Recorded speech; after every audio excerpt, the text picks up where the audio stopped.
Arrowhead Stadium. It's the Los Angeles Raiders versus the Kansas City Chiefs.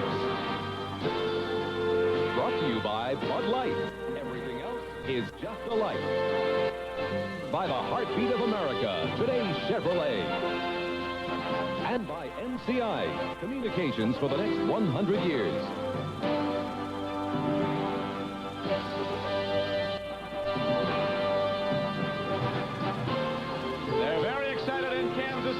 The Chiefs in their 3-1 start. Arrowhead Stadium is sold out. 78,000 are here as the Chiefs go against the Los Angeles Raiders.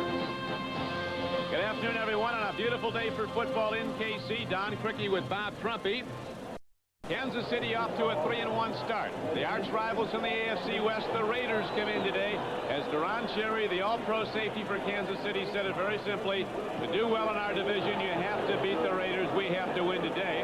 And the Raiders promptly to win also at 1-3, and they'll have to get another big game from Mark Wilson as they did a week ago. And so far, Mark Wilson has carried the load. Without Marcus Allen last week, they needed a big game from him. He comes up the AFC Player of the Week. Got the ball to the wide receivers, which is something that the Los Angeles Raiders have been trying to do. Against Kansas City today, the defense is playing very, very well.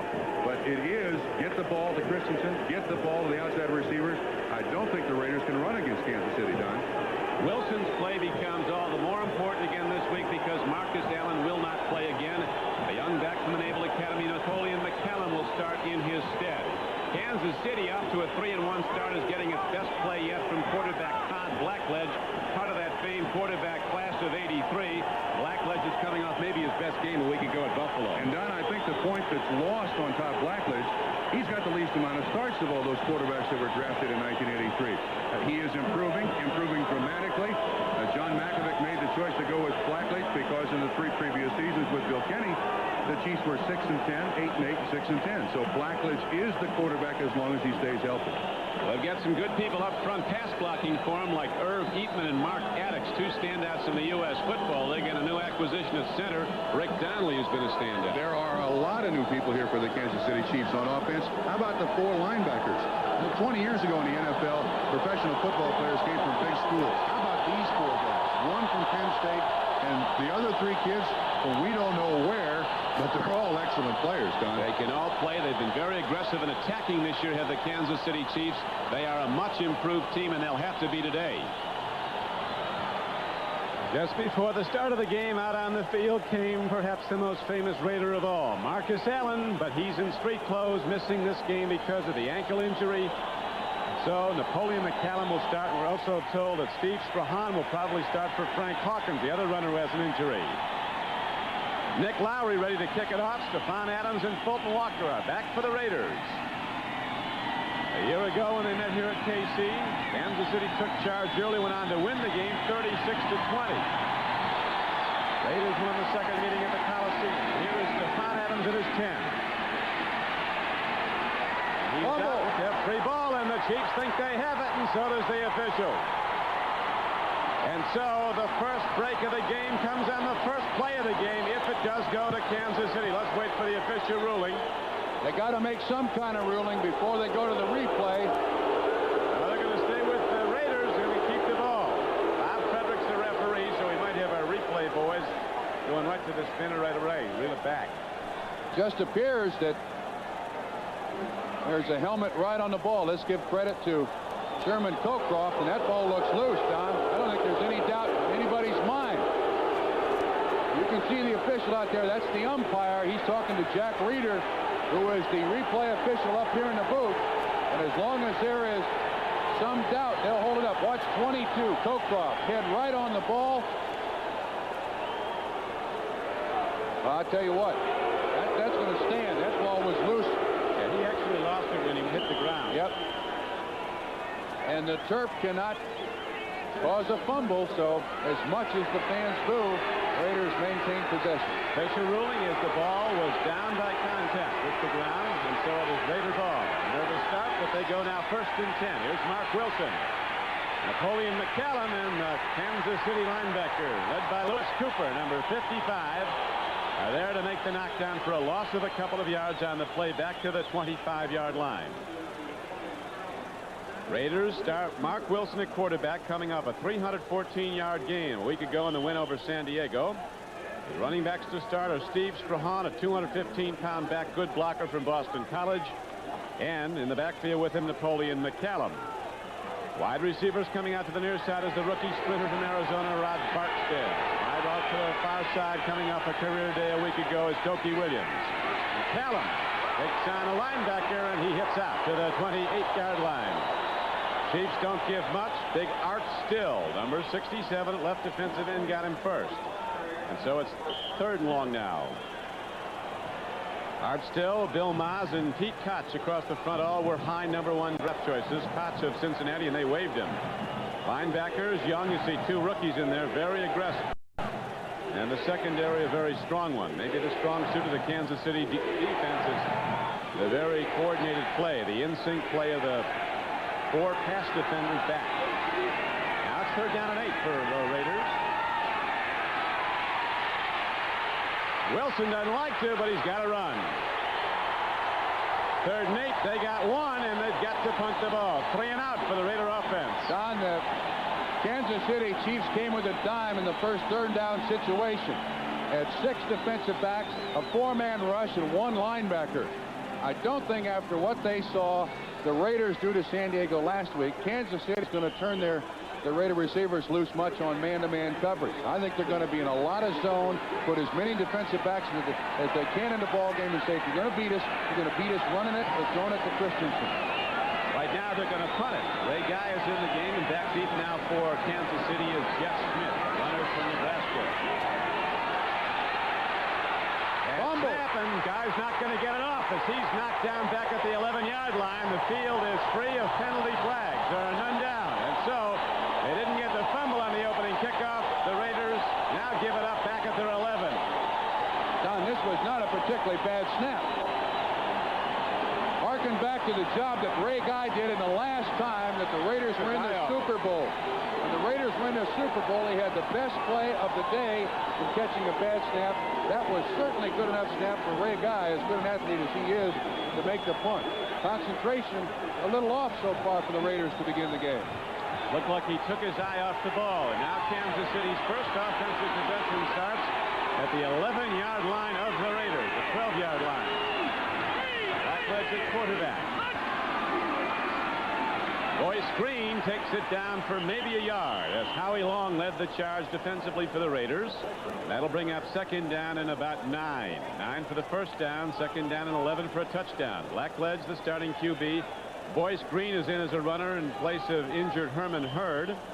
Mike Pruitt still has something left. 11 years in the league, the former #1 of Cleveland. Irv Eatman, the left tackle, is 295 pounds, and you'll see him out of front of a lot of plays as a pulling tackle. Buddy, Donnelly, Addix, and Luke. Very good offensive line. This Kansas City team is loaded with talent. 2nd and 10 with a hit, the ball spotted. Pruitt cutting back, and he takes it down close to the 8-yard line. There it will be 3rd down and about 7 to go for the first down. Bill Pickell, the nose tackle, made the stop for the Raiders. Long, Pickell, and Sean Jones across the defensive front. Jones is really coming out at right end. The linebackers, Robinson, Millen, McKenzie, and Martin. And the secondary with Hayes and Haynes at the corners, Turan and McElroy. McElroy, the leading tackler at the safeties. Kansas City's first possession, they got the ball when Ray Guy fumbled the snap on a punt attempt. Now from the shotgun. 3rd down. 7 for the first down. 9 for the touchdown. It's going to go down to Boyce Green at the 2-yard line. He's very close to a first down. We'll see where they spot the ball. Jeff Barnes made the play, but he made it 8 yards downfield. Close enough for a measurement from behind the offense. A crossing pattern by Boyce Green. There you can see him, and he just outruns Barnes. But Barnes makes an excellent tackle to keep him out of the end zone, although I do think he got enough for the first down. This is a situation where Kansas City 3-1 this year was 3-1 last year, then proceeded to lose 7 games in a row. A lift here, a score here is a tremendous psychological lift for this young football team against an opponent that they've only won 1 out of the last 8 games. If you join us late, Raiders had the ball, got nowhere in their first 3 downs. What seemed to be a good snap to Ray Guy, and the punt attempt was bobbled by him. He recovered the ball, but back at his 12-yard line, and that's where the Kansas City Chiefs got their first possession. 1st and 10 at the Raider 12. Now on 3rd down, they hit the throw that gets them 4 new downs, and so they go from pretty much point-blank range. 1st and goal, Kansas City, inside the 2-yard line of the Raiders. Pruitt takes on Raiders, and they throw him back. Didn't get in, got down close to the 1-yard line. Van McElroy led the tacklers. And the most important thing for the Kansas City Chiefs right now is make sure of clean handoffs. Simply hang on to the football. You'll take your chances that you're going to get 4 downs. With 4 downs, you're going to get it in the end zone. So the Chiefs come out now again in a power formation. High set. King, a fullback from Purdue, is in there. 220-pound back along with Pruitt. Walt Arnold, the tight end, letting lead the blocking. Penalty markers down. Could be against Kansas City, as Pruitt did take it in the end zone, but it might not go. Looked like the right offensive False start. Yep. Number 75 on the offense. Penalty and down will be Irv replayed. Eatman, that huge tackle. Eatman regarded as perhaps the best offensive lineman in the U.S. Football League. Would have been a high number 1 in the NFL had he not gone to the U.S. Football League first, and so would Attucks, the right guard, have been a high number 1. Interesting, though, Eatman played defensive end in college at UCLA, offensive right tackle in the U.S. Football League. I'm making the transition to offensive left tackle for the Chiefs. It is 2nd down and goal for Kansas City. Scoreless game. Ball at the 7-yard line of the Raiders. Pattern. Stephon Page was knocked down, and there's no call against Lester Hayes. Stephon Page, who's made some spectacular plays this season, averaging 22 yards a catch through the first 4 games when he caught 12 balls, including a touchdown reception. The most spectacular play of the Kansas City season a week ago at Buffalo. And I don't know if there's a better receiver at making the last-minute adjustments to catch the football in the game. Page almost gets this one, and it did appear that there was contact, and Hayes was not looking back, but no flag. They try now. They'll have to try the field goal if they don't get it in here. 3rd down and goal from the 7 for Kansas City. Looking by Robinson, picked up. Oh, can't get it at the end of the end zone. Walt Arnold, the tight end, diving as you see. It skips off his hands. And so the Chiefs, who got their first possession, 1st and 10 at the Raider 12, do not get into the end zone, but they have a sure shot coming out now. A man who in 7 NFL seasons, Nick Lowry, has never missed a field goal attempt inside 30 yards. Double coverage here on the tight end. You can see the 2 Raider defensive backs. Toran there to knock it away, and a missed opportunity already for Kansas City. Nick Lowry comes in having hit 6 of 7 field goals this season. This will be a 25-yard attempt. The backup quarterback Bill Kenny holding.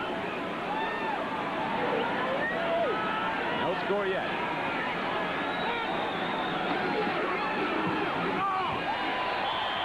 Lowry puts the first points up. And so Kansas City gets a big break early. Can't get it in, but they do get 3. And the Chiefs will kick it off with a 3-0 lead when we come back. This is Don Criqui back at sold-out Arrowhead Stadium, where number 8, Nick Lowry, has just put the Chiefs on the board with a 25-yard field goal. And now ready to return a kickoff for a second time early in this game are the 2 return men for the Raiders. Back deep are Stephon Adams and Fulton Walker. Big chance, though, Trump, for the Chiefs. They only got 3 out of it, starting with a 1st and 10 at the Raider 12. Big lift for the Raider defense. It kept them out of the end zone, allowed them a 1st down, and then the young team in Kansas City has to be considered a young offensive team. That penalty really killed them. Not only was it 1st and 10 at the 12, it was 1st and goal inside the 2 when they got the 1st down. Now the city kick is not long, and here comes Fulton Walker from the 11. Big special teams play. Coming down to make it was Greg Hill, who, although he doesn't get much time as a defensive back, already has 2 interceptions this season. Chiefs a much more aggressive football team this year. Their defense, rather than look and read, is attacking, particularly keyed around the play those two young linebackers, Dino Hackett and Tim Cofield. The only thing is, though, you can't fall in love with that defense. And against someone like the Raiders without Marcus Allen, I'm going to watch very closely, see how much zone Kansas City runs. McCallum is the I-back. He had 57 yards and 14 carries a week ago. His first heavy work in the NFL, and here he goes. From 22, he might have gotten to the 23, but no more. It'll be second down and 9 as Cofield, a blitzing linebacker, rookie free agent, made the stop. He's number 54. Last year, the Kansas City linebackers as a team through 16 games had a total of 3 sacks. Through the first 4 games this year, Cofield alone has 3.5 sacks. Walt Corey, new defensive coordinator, done an excellent job of teaching that sick-em defense, as they call it here in Kansas City. Temperature about 60 in KC. Somewhat overcast. Looks like the rain will hold off. Here is a throw and a hit to Dokie Williams. And he is ahead for a Raider first down out to the 34-yard line. A week ago, Wilson hit Dokie Williams for 143 yards worth. It was a career day for Dokie Williams, who caught 8. One for a TD. Kansas City that time came with the zone. Now quarterbacks look for the backside of the zone. In that particular instance, the linebacker didn't get out underneath Dokie Williams. That's why Wilson was able to find it. But I like Kansas City's thinking here. Stay with the zone. Prove to us that you can run it, then we'll go to something else. Very good corners on KC, and Albert Lewis and Kevin Ross. It is first down and 10 for the Raiders. McCallum picked up in the backfield. Dino Hackett. Wow. A second-round draft choice from Appalachian State. A very intense, aggressive player. Shot the gap, and he guessed right. Because he got McCallum right within the hole, and he was going there.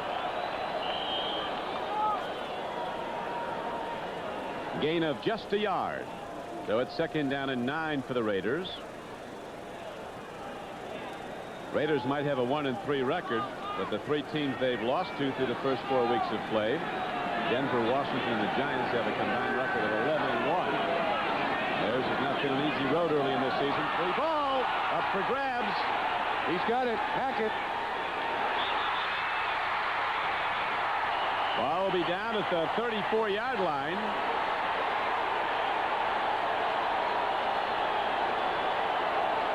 Still no signal from the officials. No signal. They're going to have a confab again. This is our second of the game. And again, with good reason, because we might have to watch this a few more times. Mr. Edmondson and Mr. Cross in the truck, if you will. And if the Raiders have had a problem, it's the number of fumbles they've had and then lost. The 2 today, the Raiders have now had 11 fumbles, lost 10 of them. Kansas City recovered, and the ball was filled. It'll be first and 10 for Kansas City. So for the Raiders, 2 possessions and 2 botched plays. That was just a misconnection between Mosbar, the center, and Wilson, the quarterback, and the Chiefs get their second possession deep in the Raider end at the 34-yard line. And you see what those linebackers were doing. They faked the drop and attacked the line of scrimmage. Both 97 Radisic and Hackett 56. Someone else made the hit, all propped up. And once again, Kansas City with outstanding, unbelievable field position. First time, though, they couldn't get anything more than a field goal, even though at one point they had a first and goal inside the Raider 2. It's a 3-0 game, Kansas City. Ball, Boyce Green, former Cleveland Brown, weaves his way for about 3 yards down to close to the 31-yard line, where Howie Long and Matt Millen got him. Long is a guy that on every offensive play you have to account for. You see Addicks 61, 72 Lutz double teaming on Howie Long. Long fights off and still makes the tackle with Matt Millen making the first contact. Don, I would suggest to Kansas City, try to get it down in the end zone from here. You got to be able to use the speed of these wide receivers, and this is the spot to do it. Well, let's see. They have 2 stacked to the left. Deep speed and Carlos Carson and Stephon Page. Black leg. Raider 40, timing pattern to Boyce Green, and it's a beautiful defensive breakup. Stacey Turan, the strong safety, came across. Ball was right there to Boyce Green, and then Turan recovered, and it comes as a long out now. It'll be third down and 8 for the Chiefs at the Raider 32-yard line. They had Reggie McKenzie in coverage on Boyce Green, which is a matchup that they'd like to have all day long. Stacey Turan doing his job, though, playing the center fielder. He helps out and knocks away the pass. An early look at the scoreboard. Not too much happening, save those early field goals. This game is a 3-0 game, Kansas City. 3rd and 8 for the Chiefs.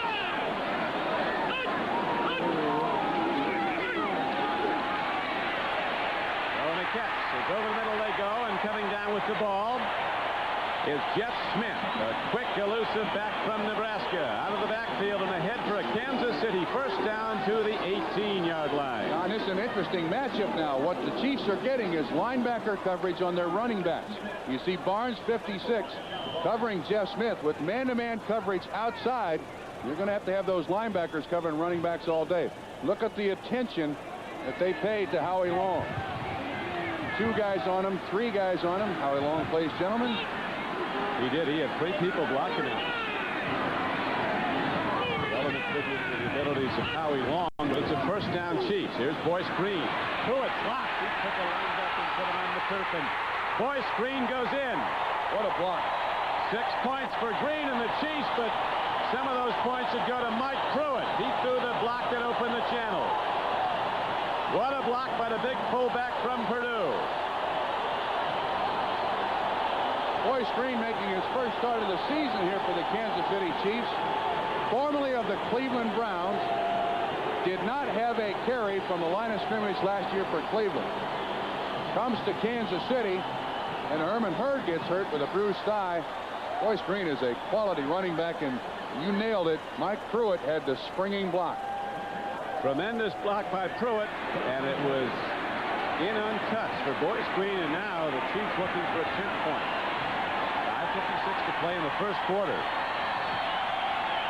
Raider mistakes have given Kansas City 2 field possessions deep in the Raider end. Extra point is up and good, and so the Kansas City Chiefs open up a 10-0 lead on the Raiders. Back after the offense. The anatomy of an excellent sweep. Eatman, 75, does a great job on Jones. Watch Mike Pruitt. Inside shoulder through that outside knee. Gets Mike Haynes on the ground. Green turns it up, an 18-yard run for a touchdown. That's 4 plays, 34 yards. And Todd Blackledge knows when a job is well done. Yeah, we'll take it. Easy money early for the Chiefs as the Raider mistakes have set them up. And now Kansas City with a 10-0 lead is ready to kick off for a 3rd time in the first quarter. They open the game with a kickoff. Stephon Adams and Fulton Walker back to try again for the Raiders. Walker will go from his 6.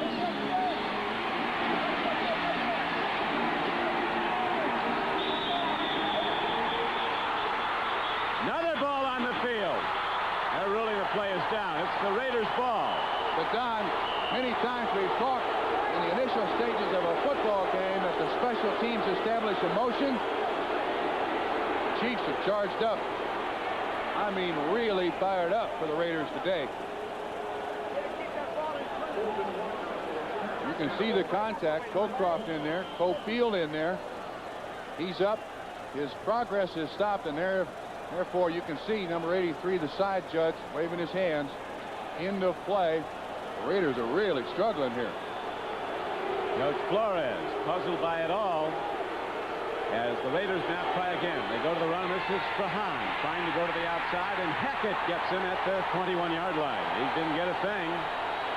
Dino Hackett stretched him out, and Strahan is knocked down for no gain. It'll be 2nd down and 10. Strong safety Mark Robinson did an excellent job there too. Made Strahan jump to the outside. He made first contact. Hackett there to clean up. Raiders are trying to run on 1st down.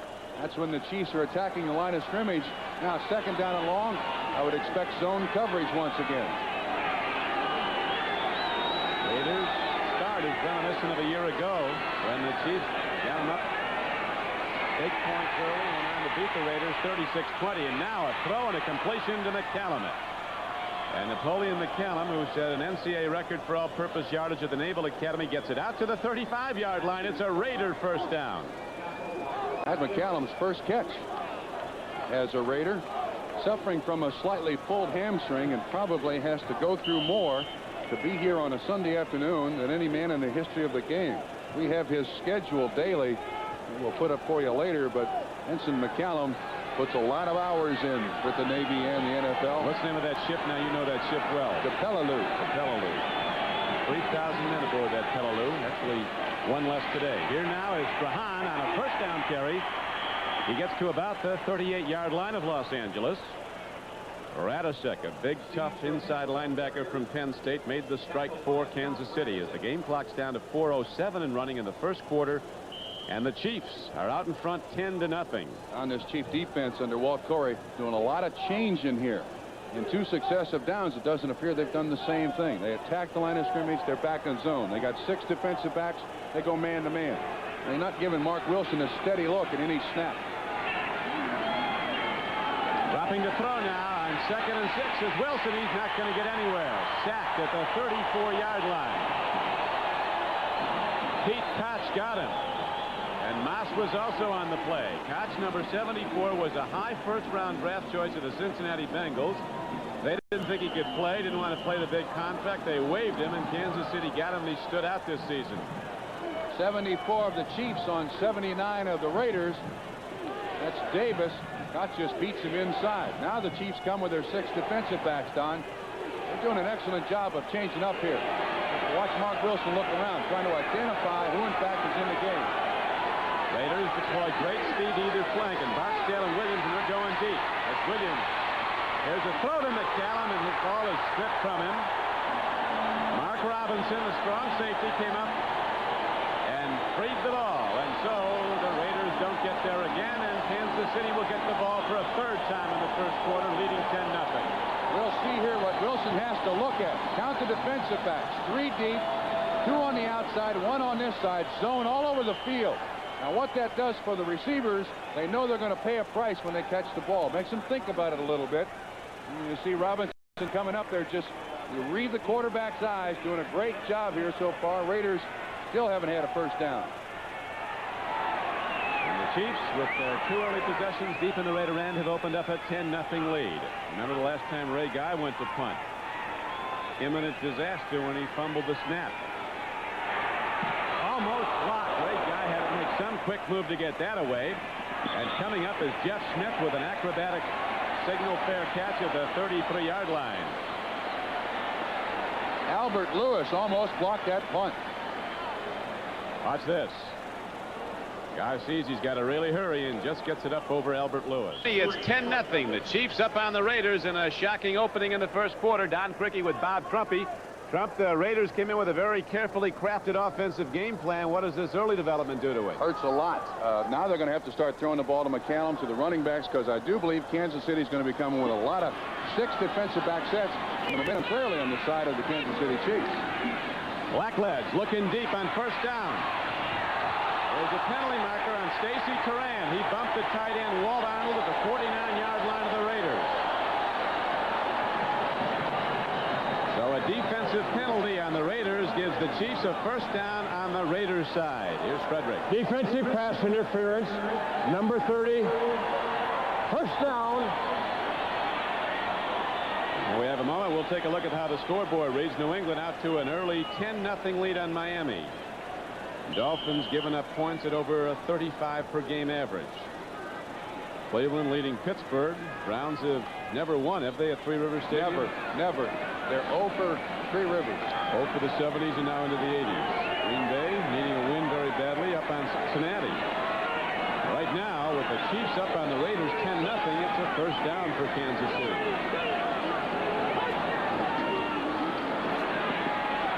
Blackledge big and mobile. Good block, springs in, and he gets inside the 45-yard line. Blackledge is 6'3", 225 pounds, has never been injured. Run and throw. He was the 2nd quarterback selected in that '83 draft after Elway went to the Colts and subsequently to the Denver Broncos. Kansas City on the 7th pick of the first round took Todd Blackledge. Just his 19th start of his career in the NFL today. A reminder to our viewers that we'll be selecting the Budweiser Most Valuable Player for today's game at the conclusion of the game. And down in 6 coming up. You see the number of starts the others in the class of '83 had. Blackledge just starting to come of age, and Boyd Green takes it over the top, and he appears to have enough for a first down. They'll spot him at the 39-yard line of the Raiders. He got what he needed by a foot. Donnelly firing out from the center position, moving people out. He's small, from a height standpoint, 6'2", but very strong. Rick Donnelly won the NFL's strongest man competition. He moves people around in there. They have the first down. They're going to measure, but they have it. So far, Don, Kansas City pretty much having their way with this defense. Nothing has really been stopped. This has been the problem, and I think will continue to be the problem for the Raiders. Their defense is on the field so much without Marcus Allen.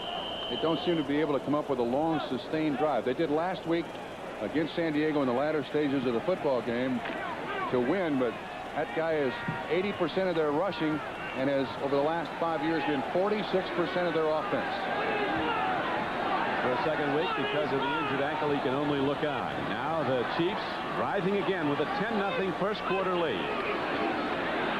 Henry Marshall's going deep. Throwing a strike.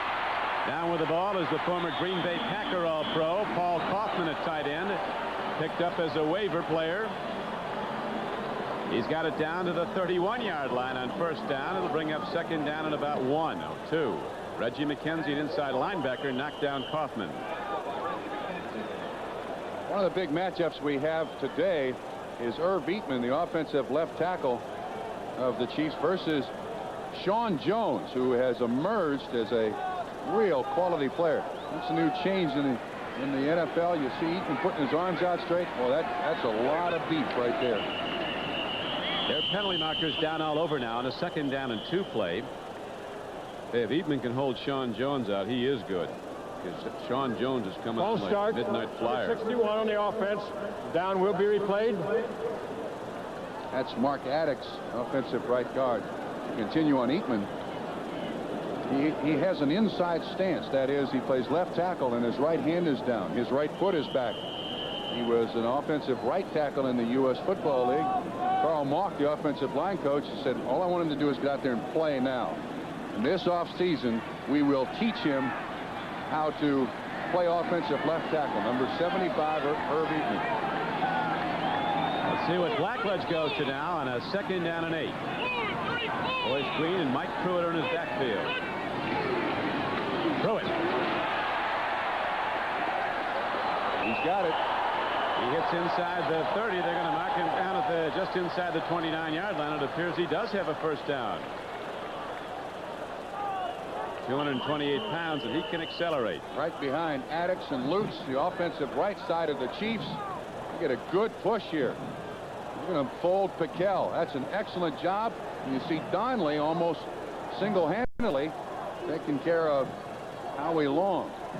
Boy, you go back to the huddle and you block 2 guys like that, push him out for almost a first down or first down, and I'm telling you, the adrenaline is pumping. You go back to the sideline and tell your coach, keep running it up there. Keep running it up there. We can handle them all day. So the mark is at the 29-yard line. Third down comes up as the carry by Pruitt was just short. So it'll be third and really less than a foot. The Kansas City Chiefs got 3 points on their first possession, even though they had it first and goal inside the Raider 2 at one point. That was after Ray Guy mishandled a snap on a punt attempt. He started first and 10 at the Raider 12 first time they got the ball. Another mistake, a fumble snap from center. He's got it a second time. They took it in that time. Boyce Green on the run. So now it stands 10-0 Kansas City. Oh, a quick trap block. Hey, that center Donnelly is a player. It's going on Piquel, and that's not easy to move out. They bring in an extra offensive lineman, Joswiak, who is not a bad-sized guy. It's about 310. Yeah, something like that. And they just push it right at the Raider defense.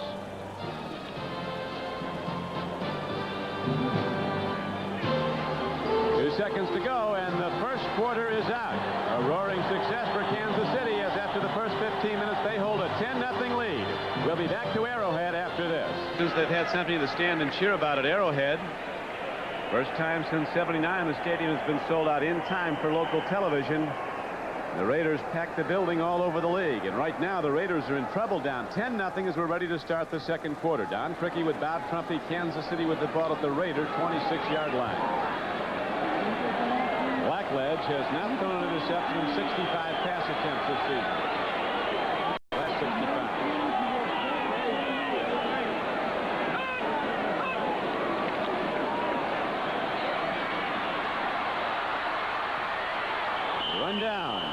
Just got away. Rod Martin, an outside linebacker, closed him. And so the knockdown is made at the 32. There's a loss of a yard. It'll be second down and 11. Excellent coverage that time by the Raiders. Rockledge had no one to throw it to. Best choice is just take it down. Don't lose too many yards. You don't want to take yourself out of field goal range here. Game clock with 14:40 to play in the first half. Raiders have had virtually no time of possession. They've been in and out their offensive unit. Kansas City with Blackledge in the offensive unit driving most of this first half.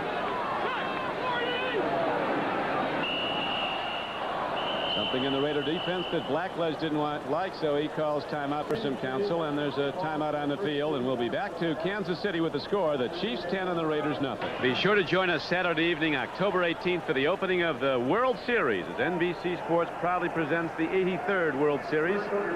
Baseball's great moments were first televised on NBC, and our long tradition continues as the National League champions host the American League champions in Game 1. So be sure to tune in at 8 o'clock Eastern Time.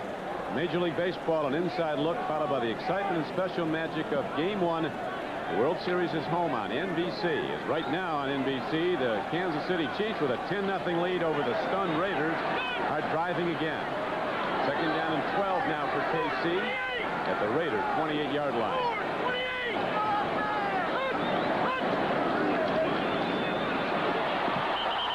Big play indeed. Lyndon King, a waiver acquisition cut by San Diego. A big rangy linebacker came in to make the play on Boyce Green.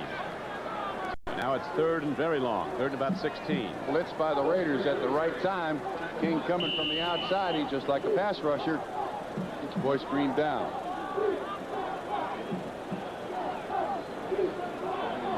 That's surprising, isn't it?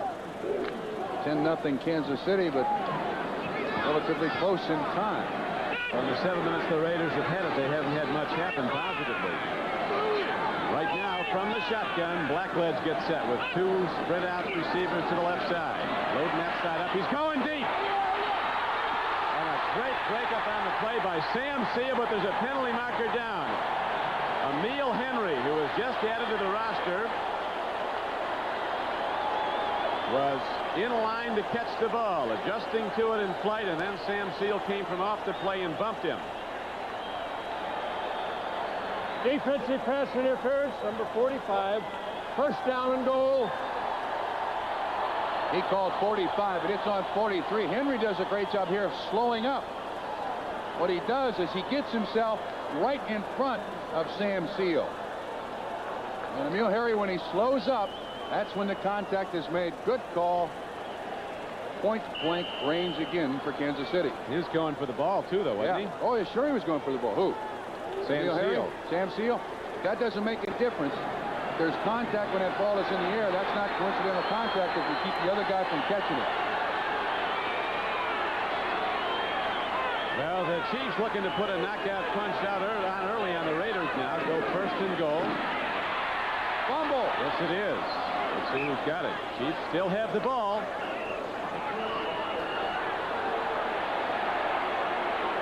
Ball was free, though, on the hit into the line.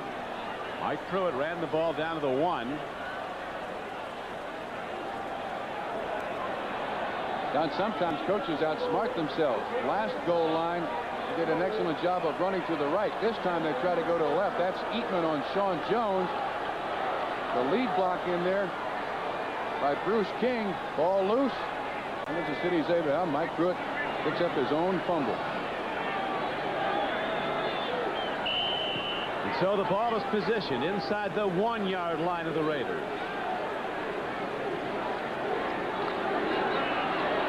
Second down and goal, Kansas City. Chiefs lead in the second quarter, 10-0.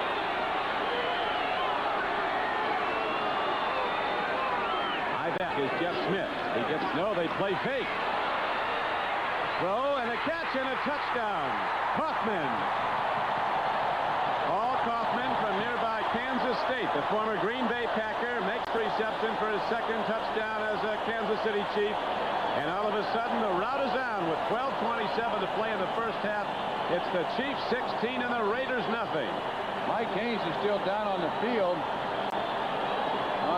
take that back. I think it's McElroy that's down on the field. No, it's Mike Haynes. Paul Kaufman was open forever. He was standing back there, waving his arms to Blackledge. Todd finally found him. There's Haynes up and moving.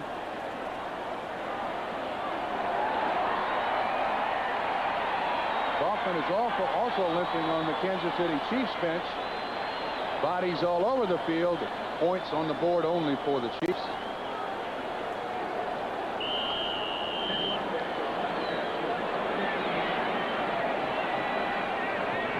Getting back to Jaron Cherry's team, we talked about in the opening, the all-pro safety for Kansas City said to do well in our division, you have to beat the Raiders. We've got to win today. And right now, the Chiefs are out to a big lead. 16-0, looking for a 17th point for the Flowers.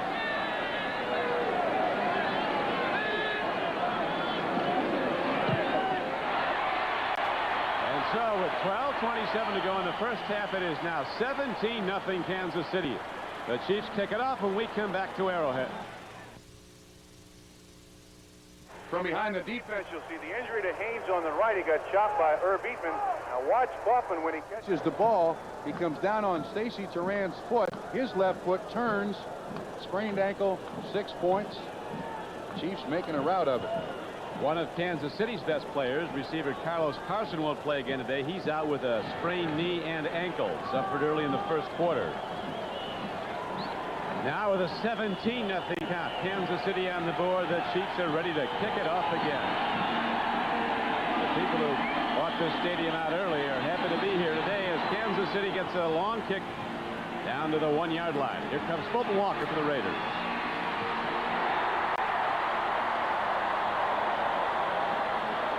Mark Robinson, another big play on special teams. A defensive back from Penn State.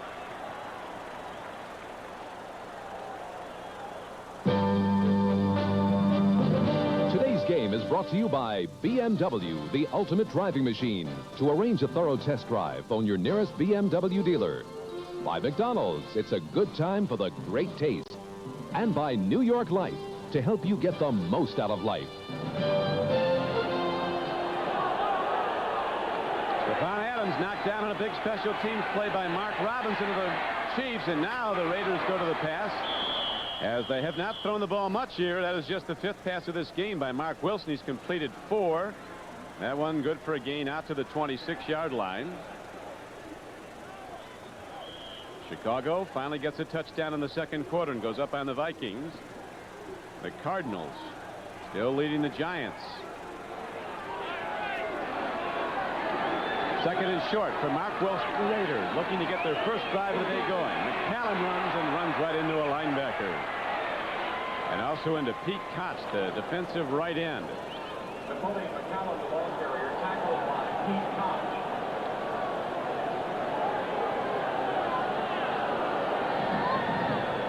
Gain of only a yard in the play. It'll be 2nd down and 1. 3rd down and 1. Keep waiting for him to see the Raiders go to that deep heat, the deep man in the lineup. Yoki Williams, a flyer, had the great game last week, but they've cordoned off those wide receivers when they've run the fly. That's right. They've got double coverage on the outside guys. Wilson's got to go to the running backs. Vance Mueller's in the game, a rookie from Occidental now as a running back. Here we go. Fake to Strahan. Throw downfield, and there's too much on it for Vance Mueller. And so on 3rd and 1, the Raiders try to throw and don't make it go. And here is a flag coming in late. I'll tell you what happened. Deron Cherry just absolutely stuffed Todd Christensen, but it was more than 5 yards down the field, and they threw a flag late. Deron Cherry hit him right in the chest, and watch what happens. Illegal contact. Now Number watch what 20 on the happens. defense. Right First there. down. He was the primary receiver. Good call by the officials, no doubt about it. Christensen was more than 5 yards down the field, but that, I think, is what Christensen is going to face all day long. Watch this. Boom. Stopped him dead in his tracks. Took the official a while to find the pocket where the flag was, but first down, Raiders. Raiders finally get a call their way now, and the ball is out to the 32-yard line of Los Angeles. Raiders trail 17-0. Second quarter. Free ball. Deron Cherry seems to have it, then he lost it. It's incomplete. Everybody had a play in that one. That was a jump ball. Dino Hackett was after it. Deron Cherry was after it. Hester was the intended receiver. You can see just by the drop that this is zone coverage. Now watch. He tries to go up and get it. But Radisic, 97, they're both fighting over it. This falls free. Good second look. Our producer today for NBC Sports is Kenneth Edmondson. Our director, Jim Cross. We have 10 minutes and 52 seconds to play in the first half. Chiefs 17, the Raiders nothing. McCallum, a 210-pound back, working hard, gets the ball out to about the 38-yard line. Actually, McCallum's now about up to about 218. Good thing he spent the 30 days with the Raiders in training camp. There you see Christensen, the tight end, not a great blocker. And all you got to do is just kind of get in some people's way at some times and you do your job. Nice pickup for McCallum. Third down and about, what would you say, 3, Don? A little over 3. Raiders have not converted a third down in 3 previous tries.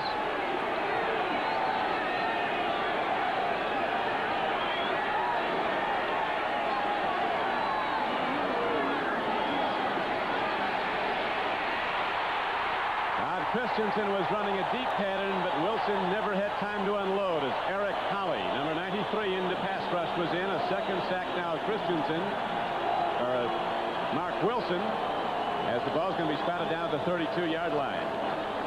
So it's 4th down again for the Raiders, and again Ray Guy comes out to punt. Second sack by the Chiefs. Again, the Raiders faced a 4-man rush, 1 linebacker, and 6 defensive backs. No place for Wilson to go. That defense has worked in long yardage and short yardage situations today for the Chiefs. Ray Guy has been under the gun somewhat. The Raiders did 2 weeks ago bring 3 punters into camp to work them out. Now he hits a good one downfield after his all-pro season, so many of them with the Raiders. Coming upfield is Jeff Smith. Raiders special team coverage is very good. Strahan was down, so was Jeff Barnes. And so Kansas City will go on offense again. 1st and 10 with 9:32 to play in the first half. All-pro cornerback Mike Haynes of the Raiders, troubled by a mildly sprained ankle. He is expected back. The Chiefs have won their last 5 home games here at Arrowhead, the longest win streak they've had at Arrowhead in the 15-year history of the stadium. It's sold out today, 76,000 strong, and the Chiefs have put on a show, aided by Raider mistakes. It's 17-0 Kansas City in the second quarter. 9:30 to play in the half. Oh! Whoa. Almost went in. Lester Hayes had a hand on the ball in an open track. Broken up by Lester Hayes. The out pattern, always dangerous if it hangs. Especially down there. Henry Marshall, the intended receiver. One thing about Lester Hayes, at times he guesses. That time he guessed right. Look at there. Normally, 5 years ago when Lester had all that gunk on his hands, that ball has stuck to it. He'd have gone in for 6 points. Now they're going to take Mike Haynes in and x-ray the ankle. Marcus Allen on the sideline for a second week with a dead ankle. Right now, the Chiefs have the ball 2nd down and 10 at their 19. Pruitt gets to the 21. Kansas City's been running the ball more this year because of the improvement in the offensive line. This offensive line doesn't run a lot of traps, but they don't mind running the double full sweep. You see Lutz, the offside tackle, taking a shot on Stacy Turan, but an excellent job of pursuit by the Raiders, and Pruitt only gets a couple of yards. A little shove by Stacy Turan, which is part of the game plan when these 2 teams play. Yeah, the guy at left tackle, though, for the Chiefs, Irv Eaton's caving in the Raiders side of the line. Watch it. Set up the pass block. They go to a draw, and the Raiders read and make the hit. Sean Jones came across along with the nose tackle, Bill Pickell. As the game clock is down to 8:30 to play in the first half, still 17-0 Kansas City. And they had a game on, and Sean Jones ran right into the path of the runner. Makes the tackle for no gain. Last year, the Miami Dolphins gave up 342 points in the entire season. This season, the first 4 games, they gave up half that many. They're going to give up more, too. A lot once more. Given up 17 already today at New England. Fulton Walker is back deep now. The guy that hasn't gotten any work yet today. The Kansas City punter's out for the first time. Lewis Holbert. Well hit.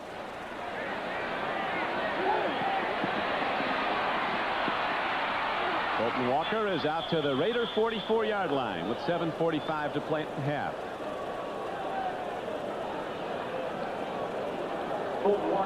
Adam Lingner was an animated play on special teams as the Chiefs and the Raiders are meeting today for the 54th time over the years.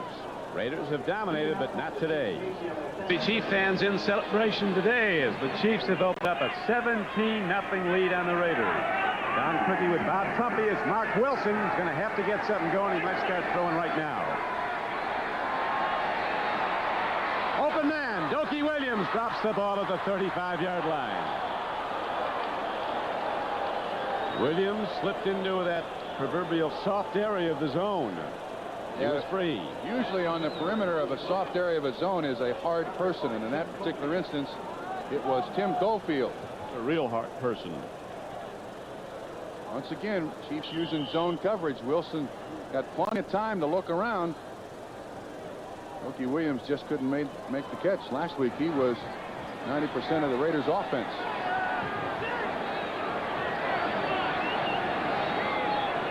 Second down and 10 Raiders. Mueller. Mark Robinson, the strong safety, came up and got him. And it's going to bring up third down and about 7. Don, the Raiders got the blocks they wanted here. They got the corner captured. They caved in the Kansas City defense. Watch what happens. Christensen does a decent job. Davis does a decent job. They got the corner. But Hackett catches this play from behind. That's the difference between Vance Mueller carrying it and Marcus Allen carrying it.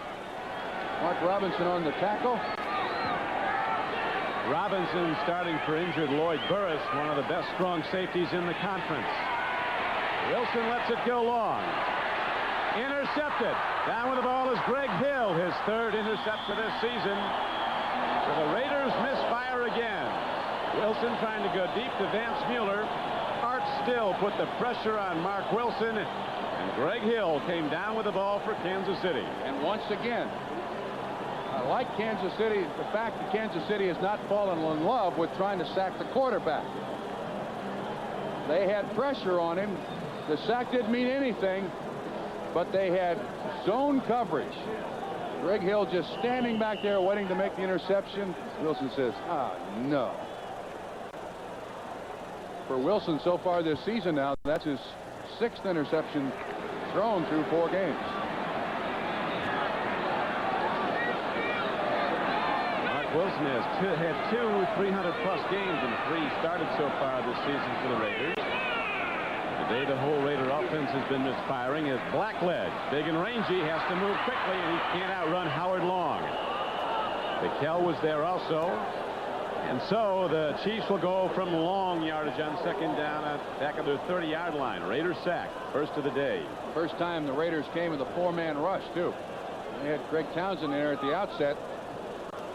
You can see him across the front there. Jones, McKell, Long, and to the outside right is Townsend.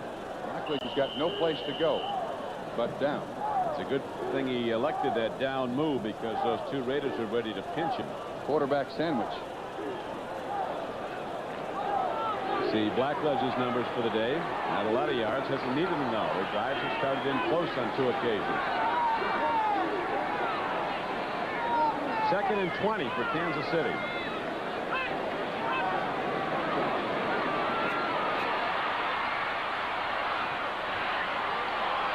Boy screen. Free ball, and the Raiders have it at the 37-yard line of Kansas City. Barry Robinson has the ball. Raider football is, you know it and love it out in Los Angeles. Boy, somebody really just sheer strike power. I think Greg Townsend was the one who came from behind and absolutely leveled Boy Screen when he cut back inside. Green still on the ground. We'll be able to pick this up now, see exactly who it was. There's the catch.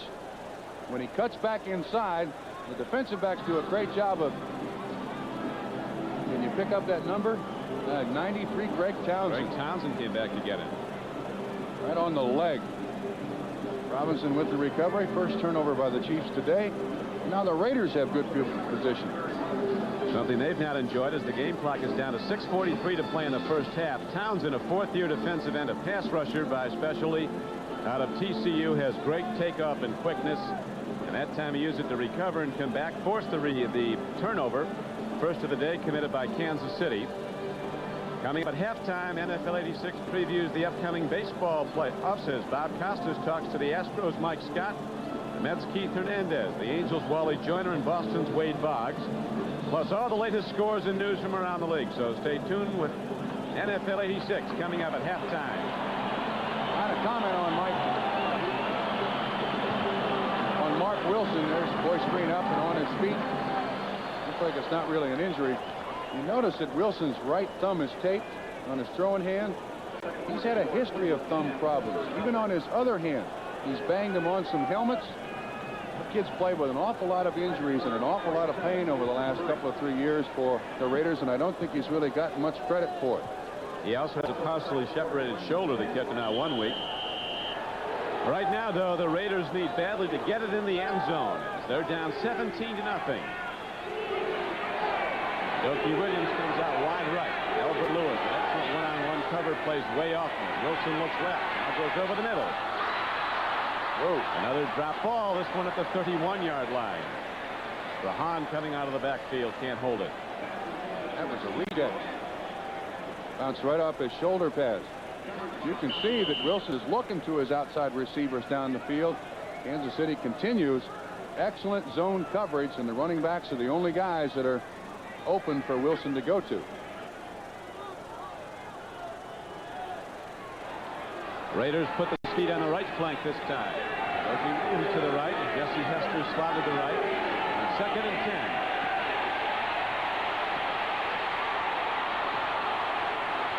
Wilson gets it downfield. This one's dropped by McCallum at the 25-yard line. Give some of these Raiders the Iron Glove Award today. I don't know what else he can do to him.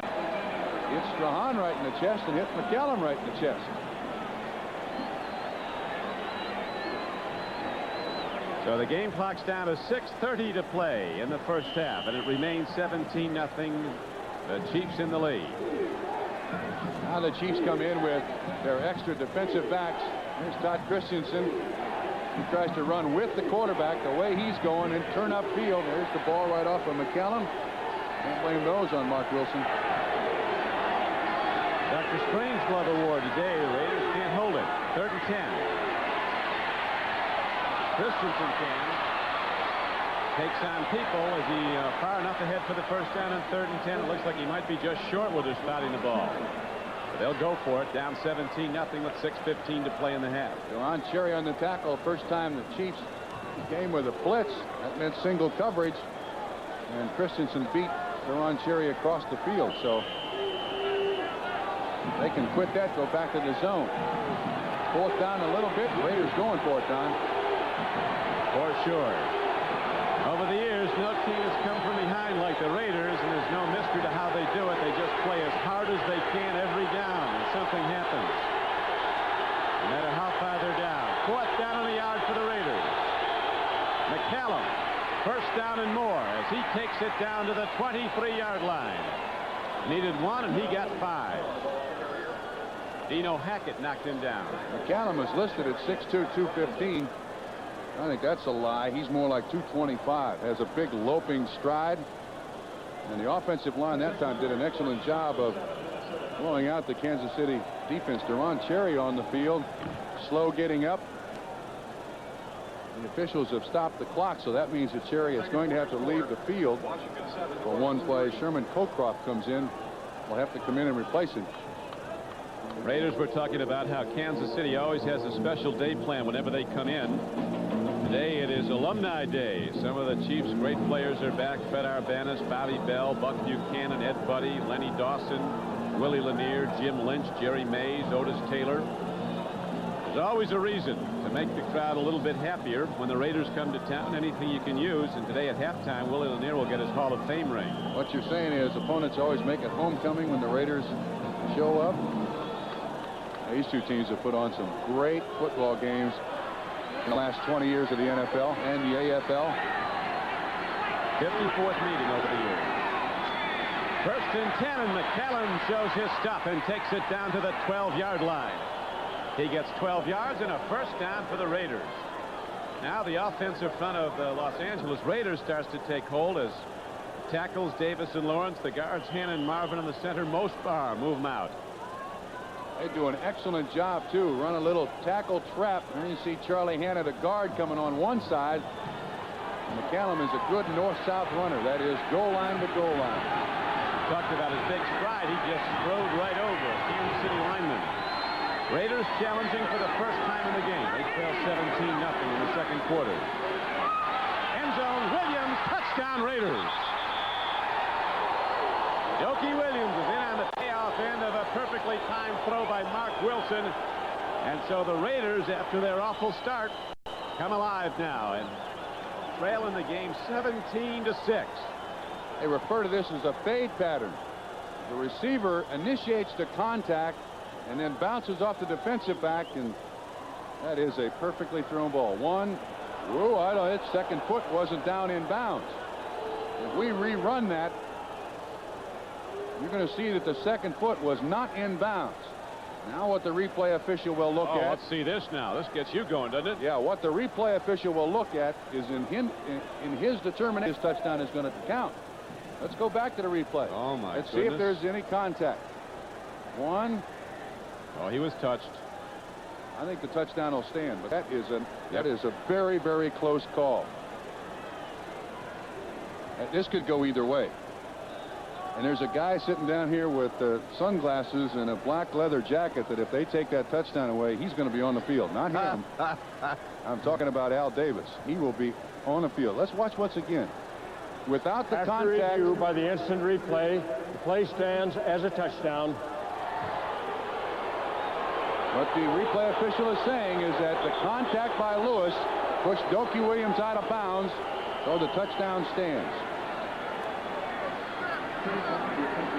So the Raiders finally get on the board. They went over 11 quarters without a touchdown after their third quarter score at Denver in the opener before they scored last week against San Diego. Extra point is up and good. Somebody in the press box said somebody just cleaned up here. They had in the touchdown pool the Raiders in 1986. Don Criqui with Bob Trumpy back at Arrowhead Stadium in Kansas City. The Raiders finally got on the scoreboard. A touchdown throw and a thing of beauty. Mark Wilson, a perfectly arced throw in the corner of the end zone to Doki Williams, and now Chris Barr, who hit the extra point, kicks off. Neil Harry takes it back. He is blasted. Coming down to make the play on special teams was James Davis. Watch this great adjustment that Doki Williams makes on this catch. Excellent concentration. That ball is right over the top of his shoulder.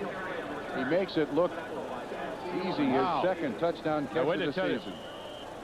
Our producer, Kenneth Roy Edmondson, has just been told that that was an incomplete pass, that the Raiders were credited with a touchdown, but it came too late. The ruling and the play stands. A breakdown in communications. The Raiders should not have had the touchdown, according to what our producer has been told. Chiefs perhaps going to take their 10-point winnings to the locker room if they can't. They've got to move the ball out. There's still a substantial amount of time with 4 minutes to go. Don, how can there be a breakdown in communication when I saw the umpire listening to the man up in the booth? So what they're saying was that the contact by Albert Lewis on Doki Williams was not enough to force him out of the end zone. I don't understand how they can't get down to the field. I mean, there's people watching this game in New Delhi off a satellite. For the life of me, I don't. I mean, just throw a flag down on the field, or a football, or an ice cube, or something. Well, I think Bill Granholm at the NFL office had the best suggestions. Why don't we have a phone on each side of the field? You just call down, the guy walks over and picks it up and you talk to him. Good idea.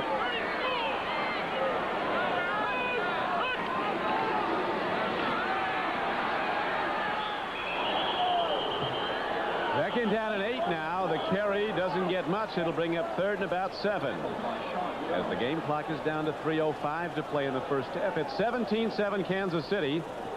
The chief beneficiaries of early possessions in the Raider end due to Raider mistakes. But then, of course, the Raiders beneficiaries of a lack of communication between the field and the replay official.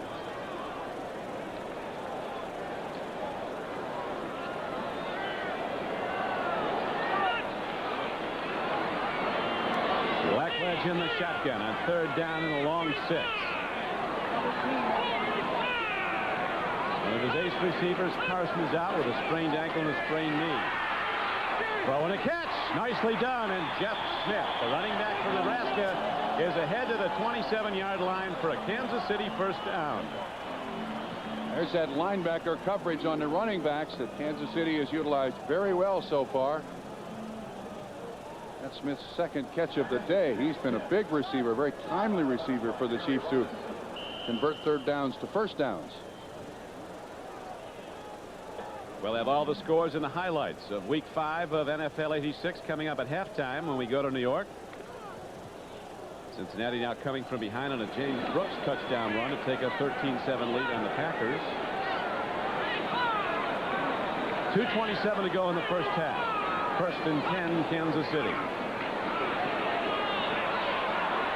That's the pattern they love to run. Carlos Carson's not in there. But the ball's in the air before the cut is made.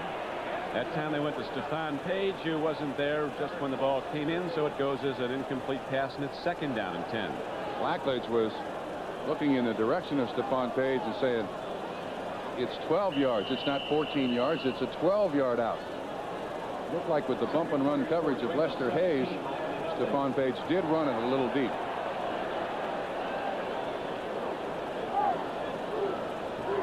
Now we're told they do have telephones on the field also, Trump. What good do they do if they don't ring? But they are seeing this game off of satellite in New Delhi and everywhere else. Jakarta. Jeff Smith runs the ball hard on second down and 10. He is out to the 33-yard line. A pitch back in Jeff Smith, the hard running back from Nebraska, takes it ahead to make it third down and about 5. We'll look again from the end zone. Smith's not tall, but he's big. Don't think that they'll run another play before the 2-minute warning, but the Chiefs offensive line is doing a great job of attacking that line of scrimmage. Good lead block out there in front by Addix, 61. 2-minute warning is given, and the Chiefs will have it with a 17-7 lead when we come back. Some of our neighbors to the north from Canada here. Kansas City holding to a 17-7 lead over the LA Raiders. The Chiefs opened up a 17-0 lead, and then the Raiders scored on a touchdown throw to Doki Williams, which we were later told should have been disallowed because Williams wasn't in. They said there was a breakdown in communication getting word down to the field. And so before they did, the ensuing kickoff had taken place. And it's all academic now. The points are on the board for the Raiders at 17-7. I need a teenager up there. They can get in touch with anybody. Use that phone. Third down and 4 coming up. Long might have left early. He says he was drawn off as Pruitt gets the ball on the draw play and doesn't get much. But if it's a call against Howie Long, it'll bring a first down and a 5-yard assessment. Raiders think it's against Kansas City. Howie Long is lobbying, so I think it's against Howie Long. Offside.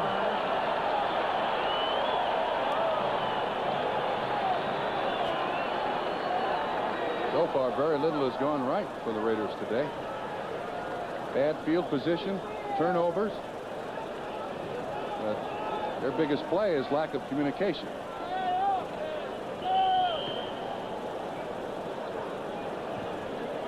It was an overcast day at the outset. Now a bright, sunshiny day. They've had tremendous rain in this area the last couple of weeks. Flooding. Perfect playing conditions today. Blackledge has completed 6 of 11 for 50 yards. And a touchdown throw to Kaufman.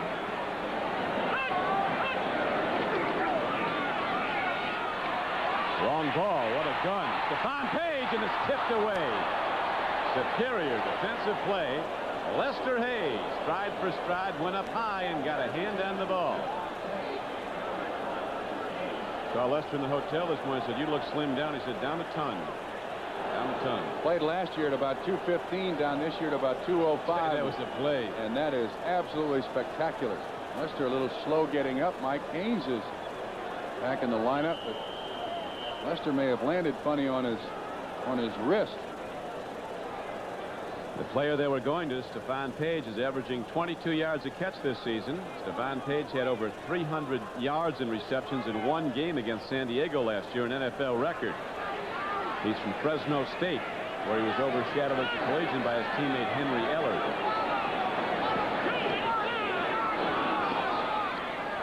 Jeff Smith running hard on 2nd down and 10, advances the ball to about the 41-yard line as the game clock ticks down to 1:40 in running. Stacy Turan, the strong safety for the Raiders, made the stop. It's actually, even though Chiefs have not gained a lot of yards in any single play, a very important drive for them at the end of the half. You don't want the ball back in the hands of the Los Angeles Raiders. You want to neutralize some of that momentum that they got in the last scoring drive. And this is a big reason why Kansas City's been successful. They've converted 4 of 6 third downs, most of them to Jeff Smith on the pass. Let's see where they go now. Shotgun with 2 wide receivers left, 1 to the right. Movement in the offensive line of the Chiefs.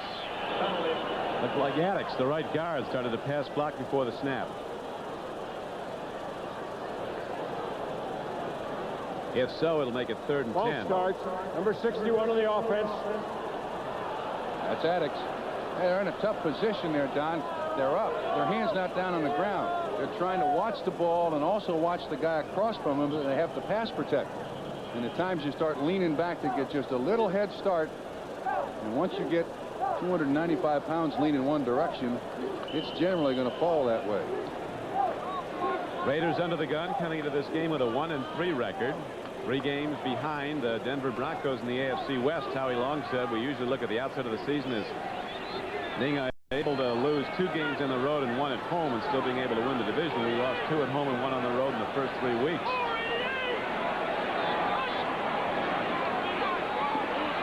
Smith. Good block.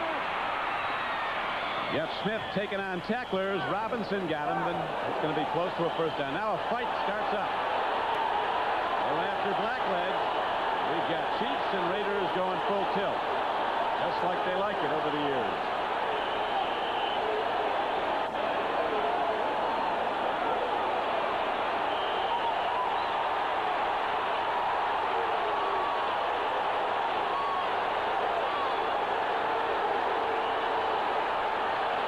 Big fight going on at the 23. Big fight. Major slugging.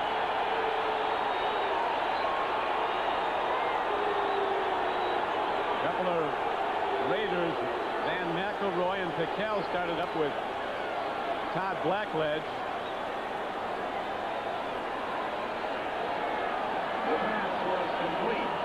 I think the game plan for $500,000 a year quarterbacks is to sprint to the bench when fights start. Certainly keep your helmet on. And you see the pushing and shoving and grabbing and pulling. They are not talking about dinner dates tonight, folks. Now McElroy takes a shot at Blackledge, and Blackledge is heading for the bench. Very smart. There's a rule in the NFL that says you'll be ejected immediately if you take a player's helmet off and then hit him with it. That rule was named in favor of Wild Personal foul. Number 75, Los Angeles. Personal foul call goes against the Raiders, so the ball with just 49 seconds to play in the half is advanced all the way out to the 47-yard line. And that was the punch that's thrown by Howie Long right at the very end of it. And there's contact all over the place. Normally when players play, they are in nasty moods out here, and it doesn't take much to set them off.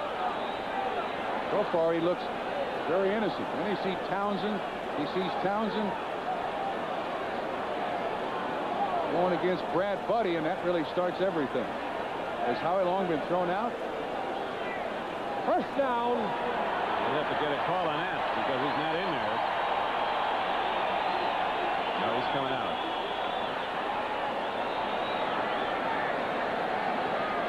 And watch Townsend pull Brad Buddy's helmet off. Now, if he throws it at the guy, and he's thrown out. Well, Alzado tried that. Oh, they're talking now. Matt Millen's out there. He's one of the captains. I want to know why they're trying to first down with a personal foul here. They've got it listed as 4th down. It's a 17-7 game. Kansas City is in the lead after leading 17-0. And here is the official statement from the NFL on the Raider touchdown. The throw from Mark Wilson to Dokie Williams. Replay official Jack Reeder of the NFL ruled the pass incomplete. But there was a failure in communication with the umpire on the field. Therefore, it stands as a touchdown. We're going to have a good one the rest of the way.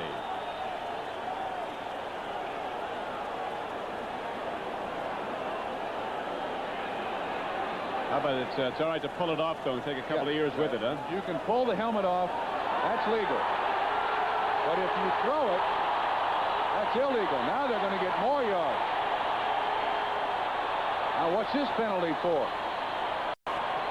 Matt Millen went out there and was really jawing with Bob Fredericks, the referee.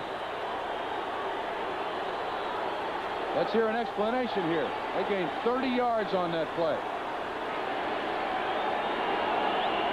Well, what's the call? Help us out here. Raiders with 4 penalties for 68 yards now. Kansas City with 4 for 20 yards. Let's have a call. We're still missing a call. We got the 1 flag, which was a personal foul. They marked off 15 yards. Then they just did another 15 yards.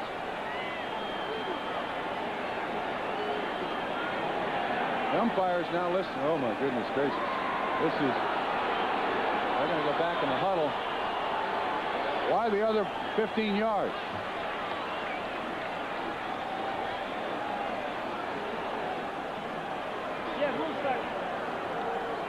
Repeat, it was a personal foul on number 75 of Los Angeles, and it is a first down.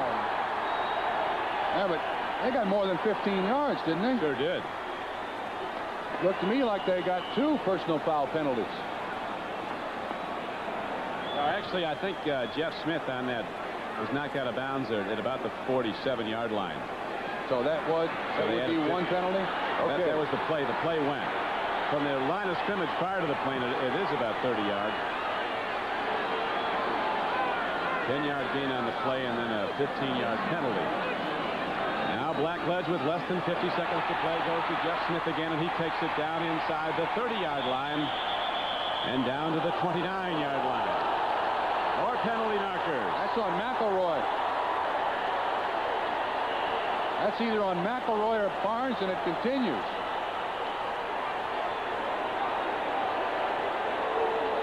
There's 39 seconds left to go in the half. They might have thrown McElroy out.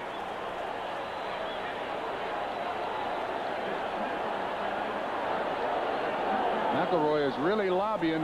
Now he's staying in. So far. This is the frustration of a 1-3 start by the Raiders, and pretty much a feeling of we're the kings on this day by the Kansas City Chiefs.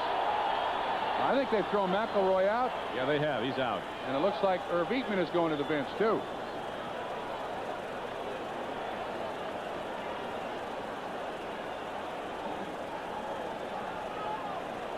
I'll tell you one thing. For a team of officials, this is no day at the beach. Yeah. The only thing I haven't seen here is a hockey puck.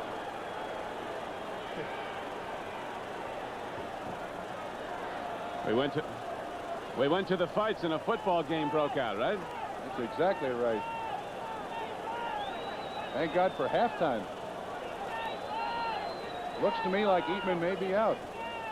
He's standing on the sideline. We had unsportsmanlike conduct on number 26 on Los Angeles, and on 75 we had a personal foul on 75. However, number 26 will be removed from the game.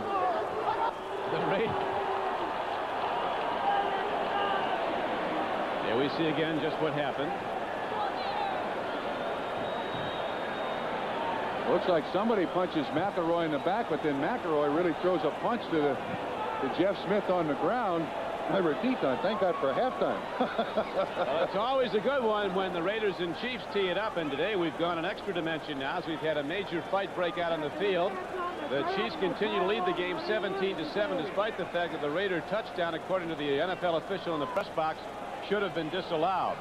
So we're going to have an interesting second half. It will not be peaceful. It'll be without Van McElroy, too. He didn't punch him more than once. It was just one punch, and the officials were standing right there. McElroy saying, if you're going to throw me out, throw the other guy out. Trump, do you think this is a contrived, actually planned mode of attack for the Raiders? Their team is down. They're trying to get things started like a basketball coach getting 2 technicals and thrown out, hoping No, I really don't. But historically, this team has always been a team that's played with a chip on its shoulder. And the attitude of a lot of players on the Los Angeles Raiders is it's us against the world. I mean, it basically is in the NFL with Al Davis. And we'll see once again Van McElroy, number 26 there on the bottom. He gets pushed by Mike Pruitt, 43, but then watch that right hand, that right elbow. There's a punch. There's no question about it. Right in the spotlight. Yeah, no denying whatsoever, and you can see the official standing right there to throw the flag. That's what the officials are for. No forearms escape our spotlight. A lot of these Raiders are well-balanced players with a chip on each shoulder. But they play this way. They have historically. Remember when Ben Davidson threw Len Dawson down here? I mean, this just continues the mystique of the Kansas City Chiefs and the Los Angeles Raiders. Well, the Raiders get going like this every week, and right now we're ready to play football again, I think. First down for the Chiefs with 39 seconds to play in the first half. They're at the 38-yard line of the Raiders. Blackledge stands in all day long. Free ball, and it is incomplete at the 20, despite the best efforts of Stephon Adams to come up on the ball. Ball was intended for Paul Kaufman. Raiders did an excellent job in coverage there. Right now Kansas City with 33 seconds left. They need about 15 yards for 3 points from Nick Lowry. And you've got to be very careful here. You don't want to turn the ball over because you've got momentum on your side. I'd like to be a fly on the wall in the Raider locker room at halftime. Mr. Davis may make a visit. He's been in with the Raider coaches here in the first half. Raiders misfired early and fell behind 17-0. Now they trail 17-7. Big rush and some excellent pass blocking. Throwing a strike. And offensive tackle looks like Dave Lutz is down now for the Kansas City Chiefs, holding his right knee. Stephon Page, an excellent pattern. I think Mike Haynes was expecting underneath help. It wasn't there. Blackley's rifled that thing out to the sideline. How in the world can you hurt a leg that size? I mean, somebody gets a flying start at it, it'll go. They're taking good care of Blackledge, though, and he makes a perfectly timed throw. You've got to respect Stephon Page's speed. When you see 22 Haynes coming in there late, he certainly does. An excellent pattern run by Page, a good pass, and a first down for Kansas City. And we'll be back after this. Just gone out for the Kansas City Chief, Dave Lutz, a former number 2 draft choice from Georgia Tech, regarded as their best pass blocker, injured a right knee on that play, pass blocking for Todd Blackledge. Blackledge made a hit on the near sideline to Stephon Page just inside the Raider 20, and now with 27 seconds to play in the first half, Kansas City has the ball, first down and 10. The Chiefs lead the game 17-7. It has been a fierce game. A very near bench-clearing brawl erupted. Not everybody was in. Here is Blackledge, and he is down to the 16-yard line. Signaling for a timeout. He gets one with 17 seconds to play. Barnes on the tackle. That's one thing you don't want done in the latter stages of the half or a game, is a quarterback run the football. Blackledge is hurt now. He took a shot to the head when he went down. Watch this guy come in, and when he goes down. Barnes, Martin, Turan. Turan with a forearm right to his dome. You see him motioning timeout in the last 2 minutes of a half or the game, Don. At the 2-minute warning, the officials go to the sideline and say, Coach, who can call timeout for you? Normally you make it your center and your quarterback, and they're the only two people who can call timeout. Vikings fired a 51-yard pass to wide receiver Page for that game's longest play against the Buffalo Bills. U.S. Sprint, the long-distance company, will donate $2,000. We'll be going to Bob Costas and NFL 86 at halftime, as right now we have 17 seconds to go at the half. Don Criqui with Bob Trumpy. As the Kansas City Chiefs losing players, Carlos Carson went out early, sprained ankle and sprained right knee. Later, Dave Lutz went down, maybe their best pass blocker. That was moments ago. Blackledge on the sideline getting counsel, was wobbly coming off, but apparently is all right, is going to stay in the game. So out come the Kansas City Chiefs with second down coming up at the 17-yard line of the LA Raiders. 17-7 Chiefs and 17 seconds on the clock in the first half. Been an excellent drive for the Chiefs. Started at their own 15-yard line. Consumed almost 3 minutes. 2 fights break out. Biggest yardage gainer, the personal foul penalties against the Raiders.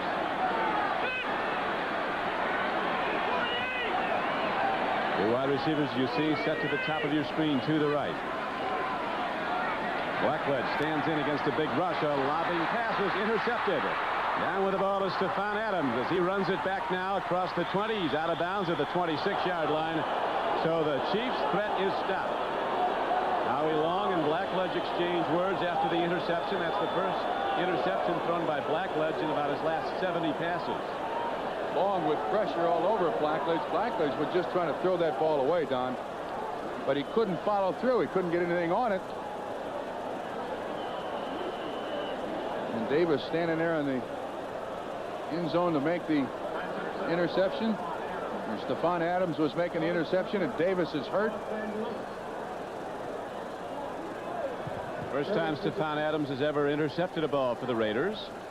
So the ball is now back out to the 27-yard line of Los Angeles with just 8 seconds to play, and so we'll probably go to halftime, barring something unbelievable this final play, with the Chiefs in the lead 17-7. We'll be looking at the Raider touchdown one more time. Let's look at it right now.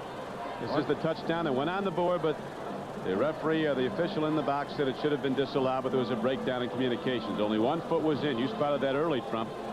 Then we wanted to see if there was contact.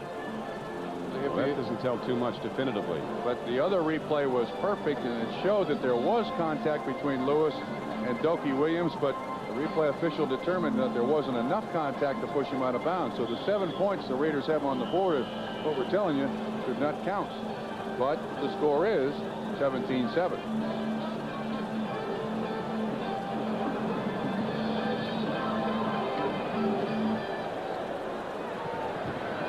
We remind you that this telecast is presented by authority of the National Football League, is intended for the private use of our audience, and any rebroadcast or other use of this telecast without the express written consent of the Kansas City Chiefs and the National Football League is prohibited.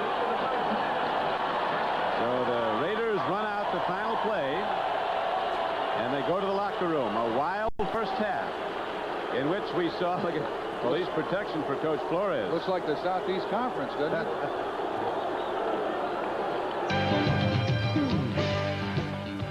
Bob Costas along with Paul McGuire and Ahmad Rashad. Let's get you updated on what's happening around the National Football League. They go to the third at Foxborough. The Patriots pummeling the Dolphins. They call that Miami defense Miami Mice. And is it spilling over onto the offense now? They got the jitters too.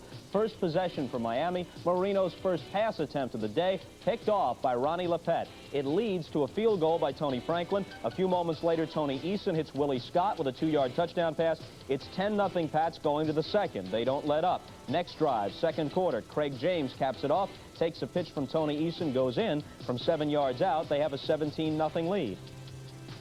The only bad news of the half for New England, Eason suffered bruised ribs, and before halftime, Eason was gone, replaced by Steve Grogan, but not before Eason scrambled away from trouble and hit Irving Fryer between 2 Dolphin defenders. Fryer with the TD and a nice little dance that brought it to 24-0, and then they got the ball back just before the end of the half, and that was when Eason sustained the injury, the bruised ribs. With the big lead, they're not going to chance it. He won't play again in the second half. He's replaced by Steve Grogan. Franklin added another field goal. Now they go to the third with the 27-0 lead. Paul? I'm watching the game. Marino just threw another interception at the goal line. New England picked the ball off, and they have the ball back. And when you have a team that's defense is playing as poorly as the Miami Dolphins defense, the offense, they must feel that they have to do something more. And when we're watching Marino now, who's so great before, still is a great quarterback, is now forcing, and it's going to cost him dearly. All right, let's take a look at what's happening at Arrowhead, where the Chiefs go to halftime with a 17-7 lead over the Raiders. The Raiders come in at 1-3, and that wipes the smile off the face of their owner, Al Davis. Although, come to think of it, he is rarely seen beaming, but he's certainly not smiling today because Marcus Allen misses his second consecutive game with an ankle injury. Then turnovers plague the Raiders. Ray Guy can't handle the snap on a punt. It sets up a Nick Lowry field goal. Then Mark Wilson fumbles a snap from center. The Chiefs get the ball back again, still in the first quarter, and Boyce Green takes advantage, going 18 yards around the left side to give them a 10-0 lead. Bad news for the Chiefs in the first half. Wide receiver Carlos Carson out of the game with an ankle injury. However, they built their lead eventually to 17-0 on a Todd Blackledge touchdown pass to Paul Kaufman before the Raiders got their lone touchdown of the half, a 12-yard connection from Mark Wilson to Dokie Williams. Interesting, because the replay official was set to overrule the call, saying that Williams did not have possession in the end zone. He was going to change it. But again, they were unable to communicate from upstairs down onto the field. Why they can't just have a simple system with flags, a red flag hanging out, say, wait a minute, we're reviewing this, don't go on, who knows? But it is fair to say that the replay system thus far has been an unmitigated failure in the NFL. Week after week, it's botched up in some way or another. But very little botched up by the Chiefs today with the 17-7 lead. You know, no matter how badly the Raiders play, if you can beat the Raiders because of their reputation, it really gives your team an emotional boost. And Kansas City is playing very confident. I've always thought that the Raiders were going to get in trouble sooner or later because for the last 3 or 4 years,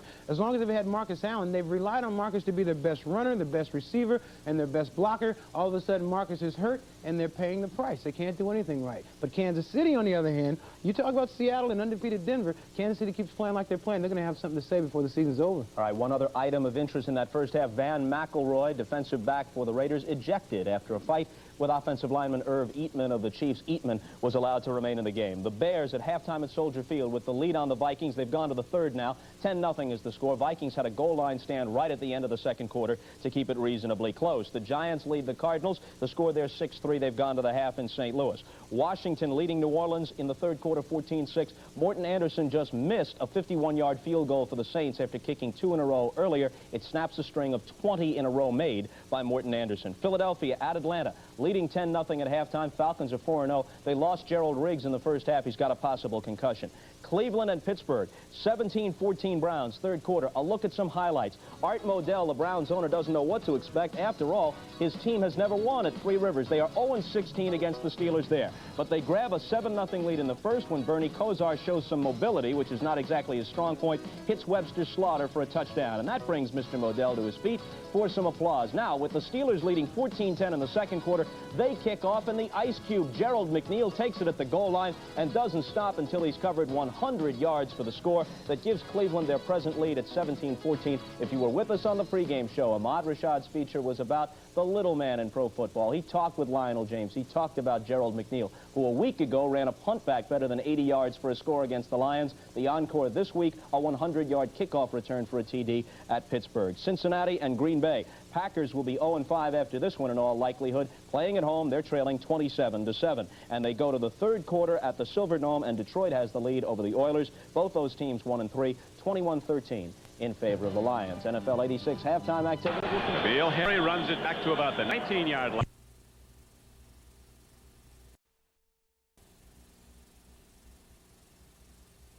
And there, the Chiefs will go on offense. First down and 10 with a 10-point lead. James Davis was down to make the special teams play. I talked to one of the Raider officials, Mike Ornstein, at halftime. Asked him what he thought of the touchdown play. Said it wasn't good. Only one foot was in. Well, this has just become too much of an issue now. As opposed to settling issues, it's created more issues. And the lack of communication is just something that I simply cannot accept. That's the easiest thing in the replay system. There sure have been a lot of days after that where the headlines on a game were about the replay system. Now Blackledge at quarterback brings Stefan Page in motion. Boyce Green hit hard. Coming up was the strong safety, number 30, Stacy Turan, to pop him at the 22-yard line. His lunge ahead carried him out to about the 23. It'll be 2nd down and 7. Rich Baldinger is in at right tackle now for the Chiefs, replacing Dave Lutz, who went out with an injured knee. A standout player who doesn't perhaps get the credit he deserves except from his coaches and teammates, Dave Lutz. And I also noticed that in the Raider defensive backfield, you've got Sam Seal playing cornerback for Mike Haynes and Stephon Adams playing safety for Ben McElroy. Haynes out with that injured knee. McElroy was ejected. 2nd down and 7. Blackledge goes to Mike Pruitt, and he hits to the 25-yard line, so it brings up 3rd down and 5. That big backer from Penn State, Matt Millen, filled and made the stop for the Raiders. And I don't think either team has really gained a lot of yards to produce 24 points on the board. Blackledge hasn't been particularly impressive throwing the ball, neither is Mark Wilson. But the turnovers, the missed punt snap by Ray Guy, Kansas City had very few yards to drive for touchdowns. So the scoreboard belies the yardage gain for both teams.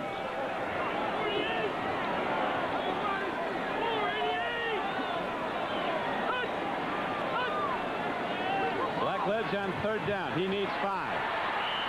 He'll take about a 15-yard loss. The Raiders come smoking. Howard Long was the first man through to get the sack, and so now the Chiefs have to punt the ball, and the Raiders could get excellent field position because the punter Colbert will be in his end zone. Here's Baldinger. He's on Howie Long. Baldinger is replacing Lutz. And Howie Long just runs around him and gets to Blackledge. And Sean Jones there. I believe that's the 2nd sack of the day for the Los Angeles Raiders. Louis Colbert, a rookie from Auburn, standing in his end zone for Kansas City. Back deep for the Raiders is Fulton Walker, right at midfield. Going into a bright sunny day in Kansas City. Temperature in the 60s. Perfect conditions. Walker looks for the lane and busts it up the middle. And Fulton Walker is down to the 43-yard line of the Chiefs. And so, in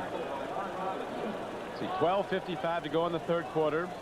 It'll be the Raiders taking over the ball for the first time in the 2nd half with good field position, something they didn't have early in the game when Kansas City got its first possession on the Raider 12.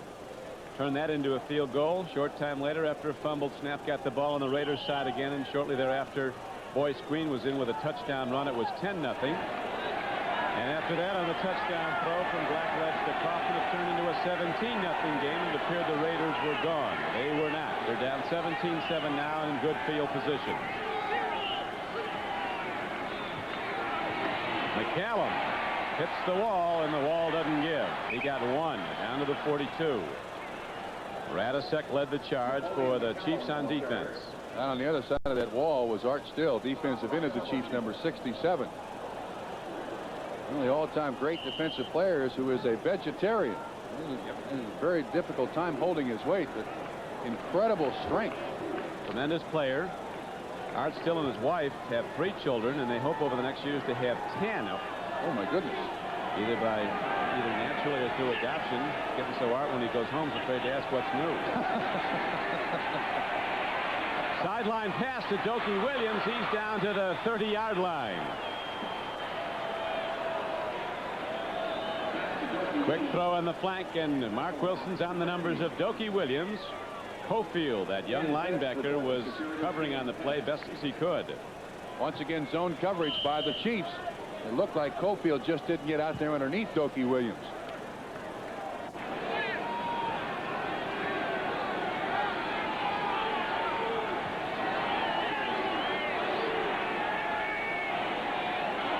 Another timing pattern, this time to Jesse Hester, who's down inside the 25-yard line. Pays the price as Kevin Ross came up to hit him hard, but he held on. You remember the Raiders were dropping balls in the first half. That was man-to-man coverage. Ross was a little soft there. He's off about 8 yards. You have to respect these Raider receivers' speed. Hester and Dokie Williams, both great downfield pass receivers. More zone from Kansas City will help here.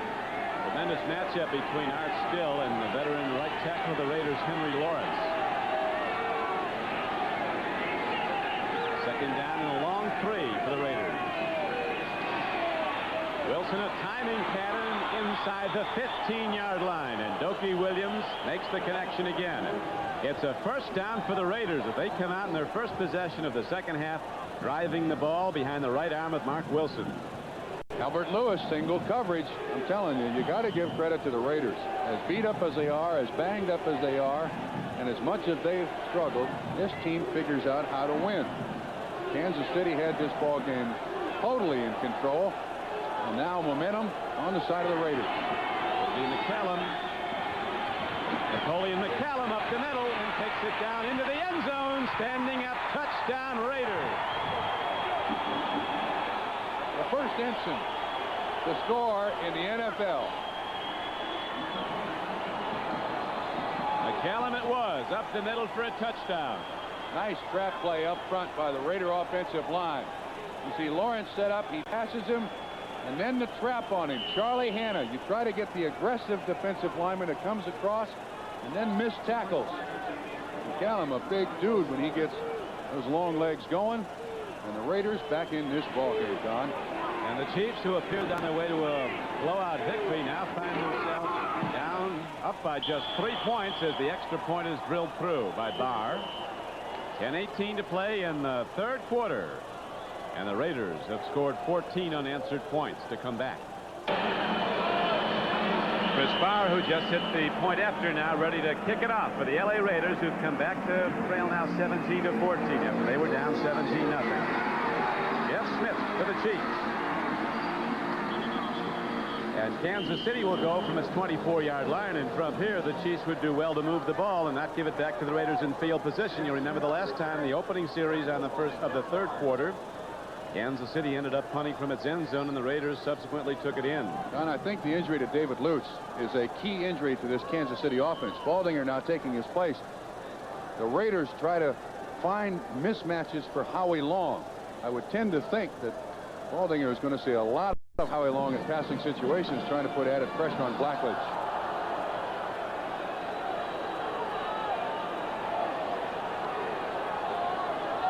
He's on him now. Unbeaten Atlanta trailing Philadelphia in Georgia 10-0 still. Here is a handoff, and running with the ball is Boyce Green, a 215-pound running back who, like his fellow back for the Kansas City Chiefs, Mike Pruitt, was originally a Cleveland Brown. Halftime score, Cleveland 17, Pittsburgh 14.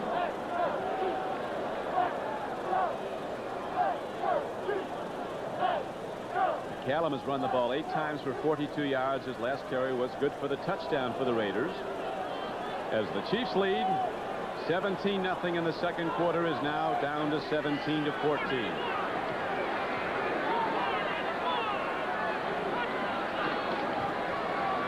Pruitt looking for something on 2nd and 6, got a little bit to the 32.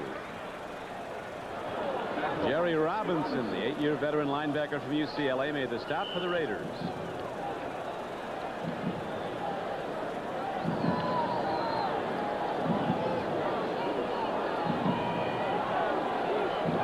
Here comes Jeff Smith into the ball game for the Chiefs. Been an excellent receiver out of the backfield. You can get that linebacker coverage on Jeff Smith. Blackledge has got a good receiver. Big play players have not done a lot today. Stephon Page has made a couple of grabs, but for the most part they've given him trouble running his deep routes. Now a handoff goes to Jeff Smith. It looked like, wow, Blackledge was afraid he didn't make the connection on the handoff. Yeah, he whirled after the ball like he'd have to recover a fumble. The play did not go, though. On 3rd and 3, they didn't get there.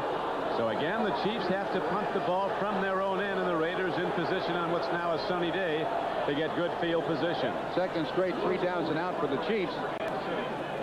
Sometimes coaches sit on the sideline and let's be conservative here. Let's not put the ball up for an interception. And this is just as bad if you don't convert the 3rd down. Denver starting the day 4-0 in the AFC West. They go against Dallas later today. Seahawks at 3-1 are off from tomorrow night when they'll hook up with San Diego. That'll be the Kingdome in Seattle.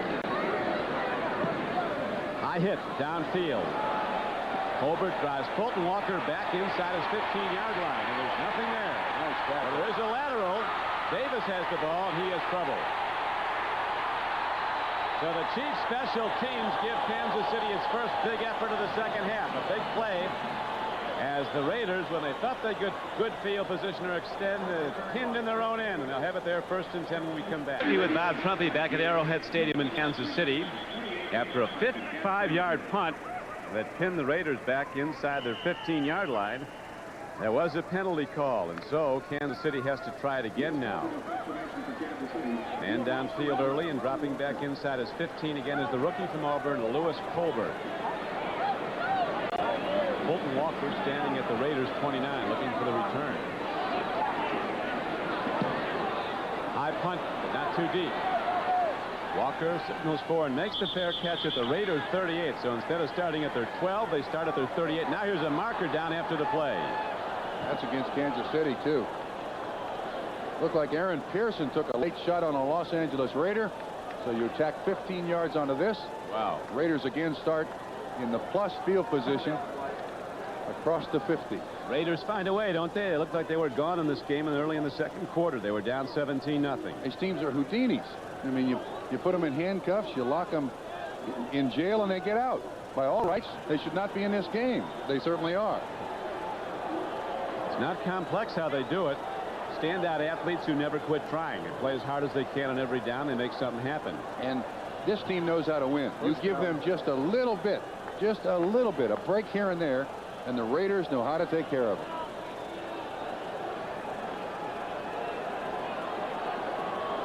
Coach Flores told us, he said, even when we were 0-3, we knew we're still a good team. They could very easily be 3-1.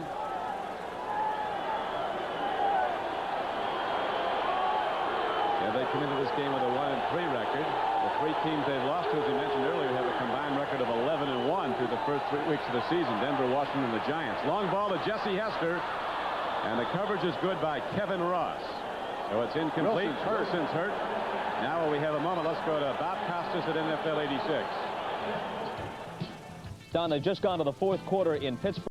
The Steelers lead the Browns 21-20 because of this touchdown pass. Mark Malone to Lewis Lips, 6 yards. He takes a hard shot but hangs onto the ball. The touchdown was set up when Gerald McNeil of the Browns, who earlier had a 100-yard kickoff return for a touchdown, fumbled a punt, and Steelers recovered. Back here, thank you, Bob, at Kansas City, Mark Wilson is down with an injured right hand. As we mentioned earlier, he did have a thumb problem. He's had a continuing problem with his right thumb. They might be looking at his wrist. So while they check that out, Jim Plunkett takes some snaps to warm up. We'll take a break in the action with 7:29 to go in the third quarter. You can see the injury. That's Schofield coming from the left. When Wilson follows through, his arm hits right on the back of the shoulder pads of Tim Schofield. Looks like he jams his thumb, which is already taped. So Jim Plunkett, the ageless wonder, back in the ballgame. Going to be 39 years old, the quarterback of 2 Raiders Super Bowl winners. Hand up to McCallum, and on 2nd and 10, he breaks it down to the 41-yard line of Kansas City. While he was in front, Wilson completed 9 of 16 for 81 yards, 1 touchdown, 1 interception. Had a problem with a misconnection from his center down Mosbar, remember, early in the game, and quickly thereafter, the Chiefs, with the fumble recovery, took it in for a touchdown from scrimmage on a run by Boyce Green. This is a big series here for the Chiefs. They stop them. They can stop this momentum. The Raiders, I think, realize that. They'll be very conservative here, Don. Jim Plunkett gets some time, lets her go. Going for it is Todd Christensen. Did he catch it? He did at the 21-yard line. Great catch. An all-pro play by an all-pro player. Christensen, a diving reception. Is that his first of the day? First for Christensen. You'll see they've got Albert Lewis on him man-to-man. No hold up at the line of scrimmage. Second Plunkett just puts it there perfectly. We can't really see his feet at the bottom. Here we go. From here, we'll watch this replay. You see the hand fighting between the two. I don't think so. I don't think so. I don't think so. First thing that came down, it looked like his knee on the sideline. Can we see it again quickly? You usually give it to the tight end if both feet are out of bounds. No. No particular preference to the tight end. Watch again. The first thing that hits, he's got to have both feet down in ground. They're in. He drags Now wait a minute. Let's see where the contact is. He's in. Oh, I'll tell you what. It looks in. He's in. Slow down a little more. It looks in. That is a whale of a catch. Now, the Raiders did get a touchdown, you'll remember earlier, that should have been disallowed, but there was a breakdown in communications. Speaking the same language, there was a problem. They just couldn't. One man said incomplete, the other construed it to say incomplete. Well, let's get an interpreter from the United Nations. Maybe that'll handle that. Bob Frederick, the referee, in council now with Jack Reeder of the NFL office. Now, while we're watching this, the NFL replay official has his own replay machines over there to watch everything that we have run. This is a tough call. Did the knee hit inbound? The knee was out. Now you know you're starting to look better. Inconclusive. Wait a minute. Now we got another one. The guy upstairs says it's inconclusive. After a review by the instant replay, the play stands for a completed pass. First down. Inconclusive now. We got indisputable. We got inconclusive. We got unreachable. Wow. I'm telling you, it's been something. Jim Plunkett in for injured Mark Wilson here in the third quarter. 6:29 to play in it. The Kansas City Chiefs holding to a 17-14 lead over the LA Raiders. After Kansas City led early in the game, 17-0. You don't knock the California boys out until your final gun sounds and you're up on them as McCallum runs on 1st and 10. He gets down to the 18-yard line. Art Still made the tackle. Art Still of the Kansas City Chiefs was the second player selected in the entire draft back in 1978. The first player selected that year has already retired, but he'll probably be in the Hall of Fame someday. Who is he? 1978, already retired. He was MVP in the National Football League 3 times. Who is he? I'm looking like a real fool here, aren't I? Earl Campbell. No kidding. I thought he came in 77. Oh, he was a Heisman Trophy winner in 77. There's a throw into the end zone. It's touchdown Raiders. Jesse Hester has the ball. I don't believe it. Jim Plunkett drills a perfect throw, and Jesse Hester goes up and comes down with it. And the Raiders, down 17-0, have now rallied to take a 20-17 lead with the extra point coming up. I don't believe it.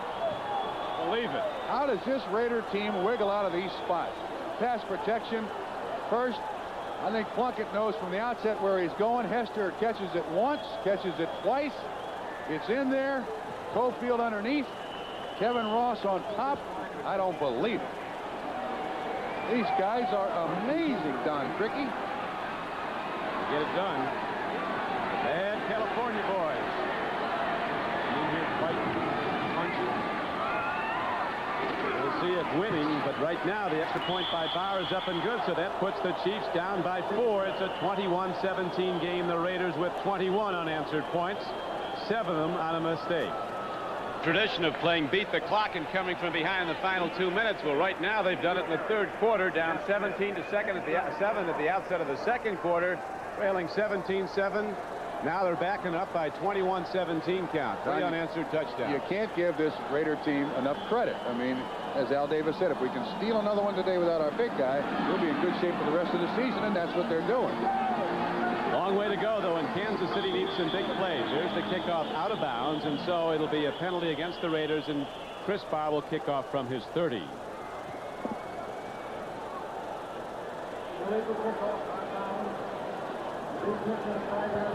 Get this now. Just think about this. They're playing without their best running back, Marcus Allen, without their starting fullback, and Frank Hawkins, without their starting quarterback, Mark Wilson, without their free safety, and Van McElroy, leading 21-17. Van McElroy was ejected. Correct. I don't understand how they get it done.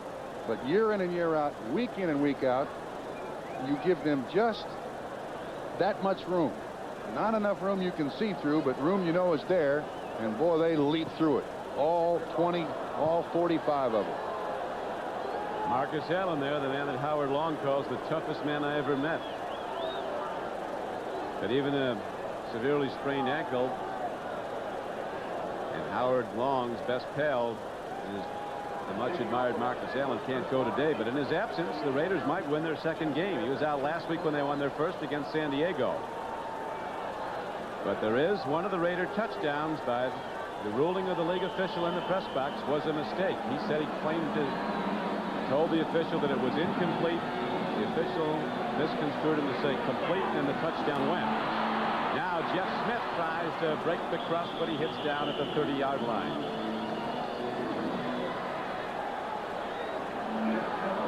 Miami in disarray. The defense is gone. The once proud Shula tradition, the Killer Bees, they've been swatted. 34-7 New England in the fourth quarter. And Philadelphia holding to a 10-0 advantage on unbeaten Atlanta in the fourth quarter. They're playing it on Atlanta's home field. Looks like the Steelers 0 for the 70s and now into the 80s at Three Rivers will continue.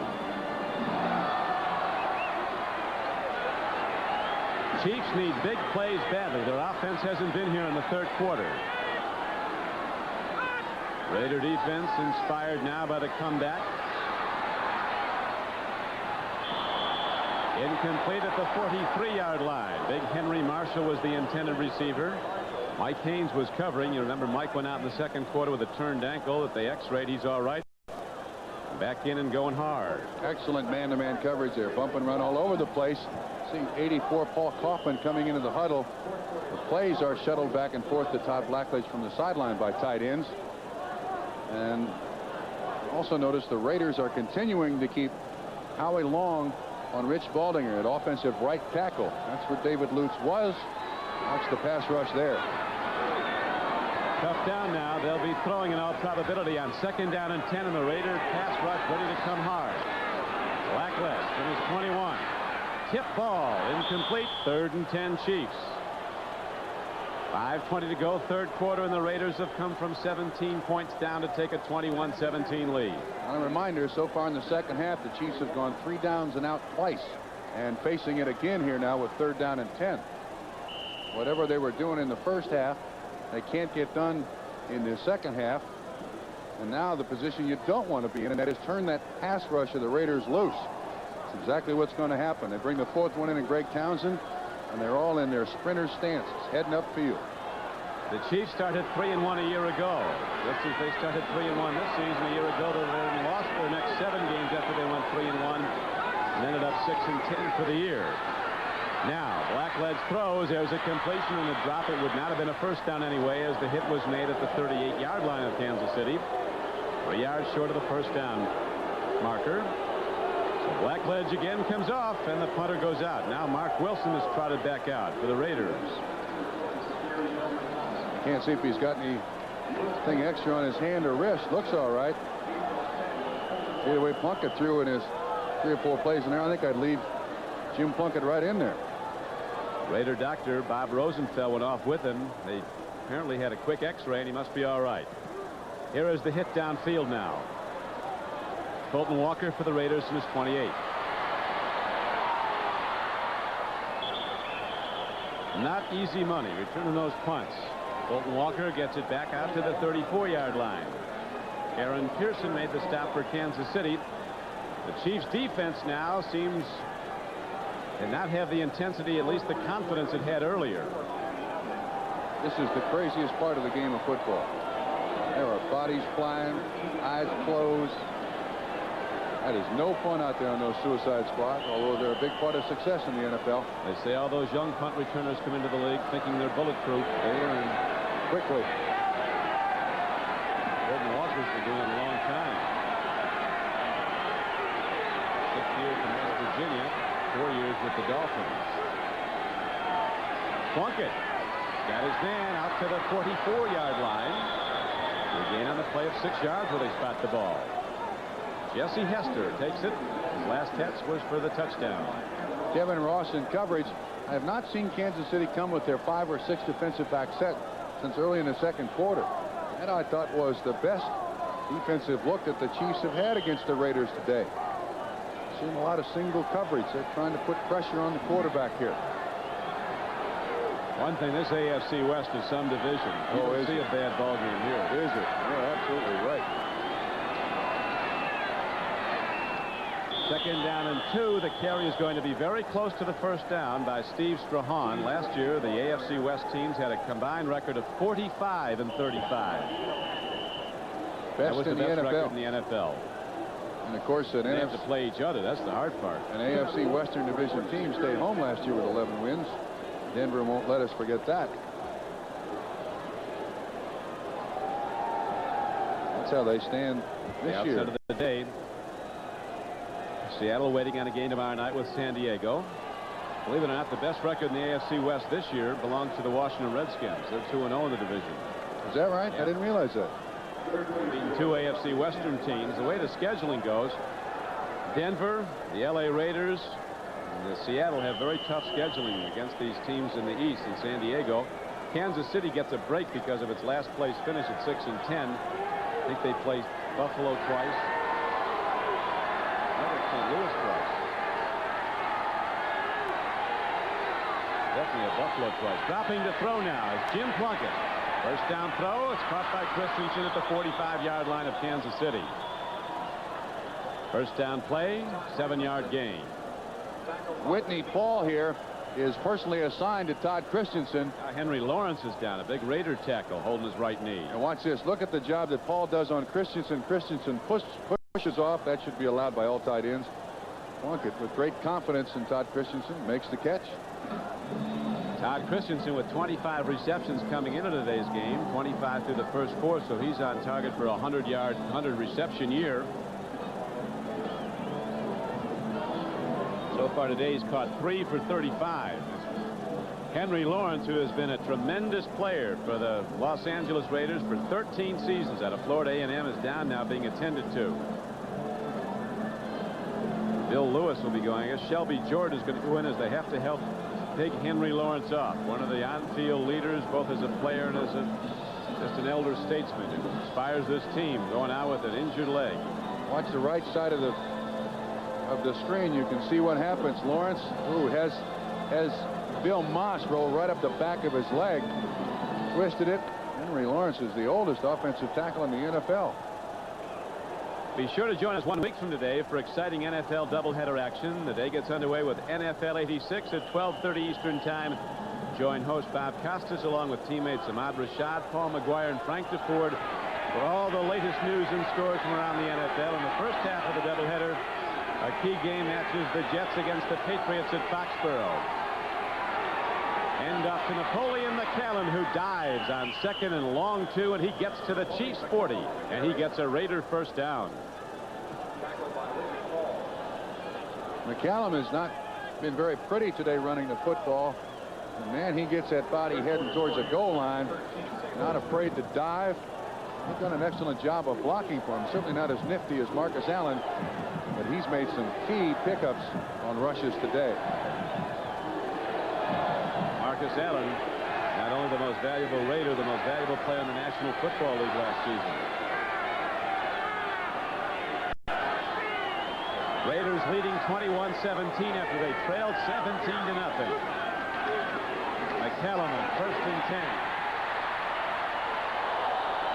Mark Robinson, the strong safety from Penn State, starting for the injured Lloyd Burris, has made about 4 key plays today. That was one of them. Obviously a very good tackler, as safeties should be. McCallum running the ball well. 12 carries, 55 yards. He had over 50 last week. The Ensigns made a good account of himself here.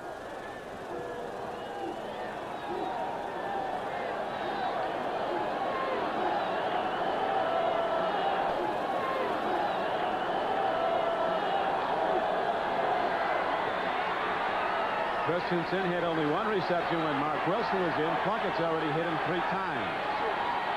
Looking again. Penalty marker down as the throw and catch are made. Jokey Williams has the ball down to the 27, but it could be a hold against the Raiders. It is. 1:48 to go in the 3rd quarter. Jim Plunkett looked pretty agile there.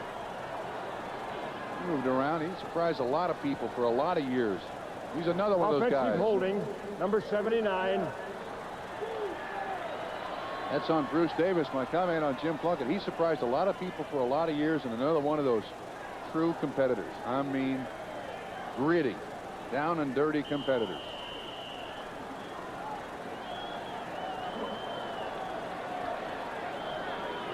Interesting thing, too, I think Plunkett calls his own plays when he's in there. Mark Wilson has the plays called for him when he's a quarterback.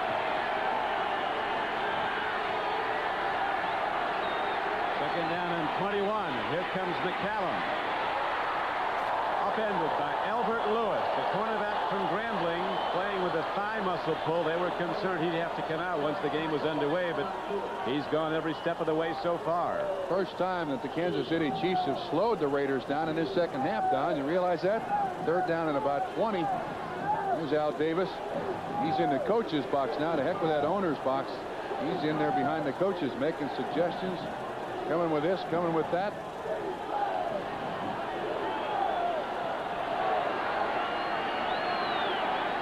Third down and 19 for the Raiders. They lead 21 to 14, 21 to 17. Plunkett gets it away, and the catch is made by Christensen, but he's immediately hit and knocked back from the 42-yard line of Kansas City. So the Raiders will have to punt the ball. Mark Robinson's done an excellent job today playing strong safety. So Lloyd Burris been just outstanding. Been all over Christensen. Atlanta's unbeaten season apparently coming to an end today at the hands of the Philadelphia Eagles. Green Bay's winless season continuing. A good 0-5 will the Packers. Some of those losers be getting in line before long in the Vinny Testaverde Bowl.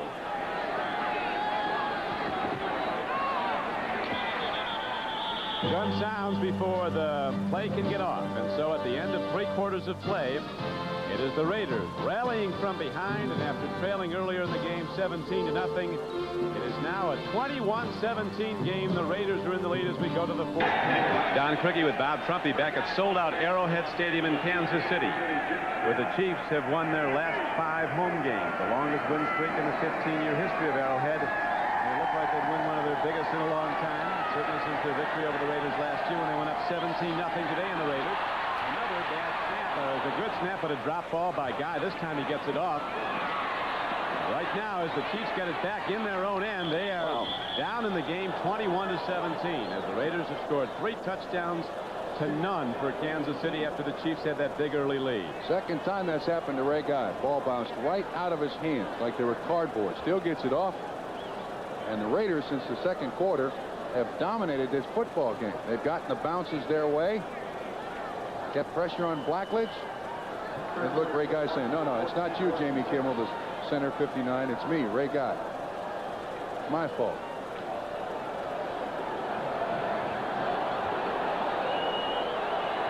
Chiefs offense has been very quiet since early in the second quarter.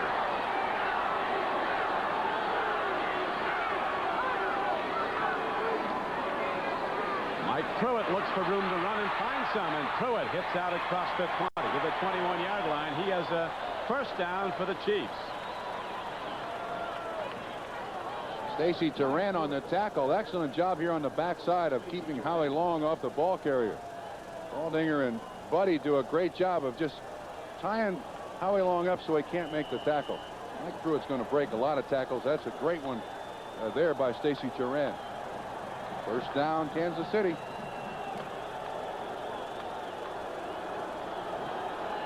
Stephon Page comes out wide to the right. Henry Marshall is on the left flank. On a first down and 10 for the Chiefs, who trail by 4 early in the fourth quarter. Big rush. Blackledge eludes it, gets it off to a tight end, Jonathan Hayes, and he gets some. They save the sack and get the ball out to the 24-yard line. A gain of only about 3 yards, but substantially better than a sack for loss. Jerry Robinson made the tackle. Lots of pressure from everywhere. You see Stacy Turan, 30 at the corner of the picture, leave. Long, 75. Blackledge does a great job to get that ball off. You're right, Don.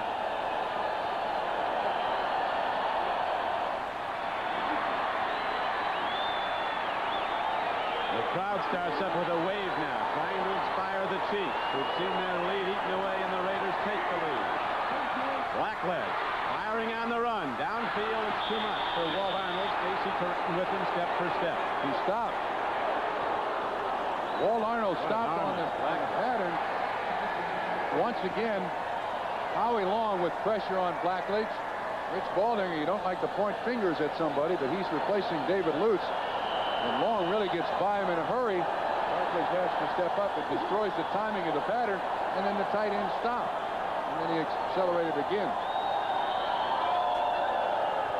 Only one wide receiver has a reception today for Kansas City. That's Stephon Page, 1 for 18 yards. Carlos Carson, one of the Chiefs' best, went out early in the game with a sprained knee and an ankle sprain.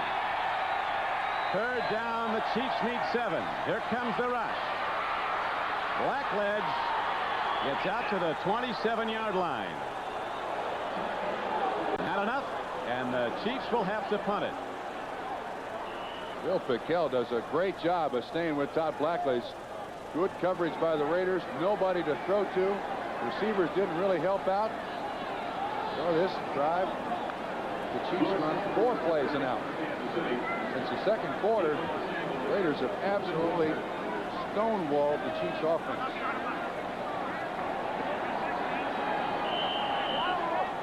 Interesting chemistry on the Raider team. A lot of clubs down 17-0 early.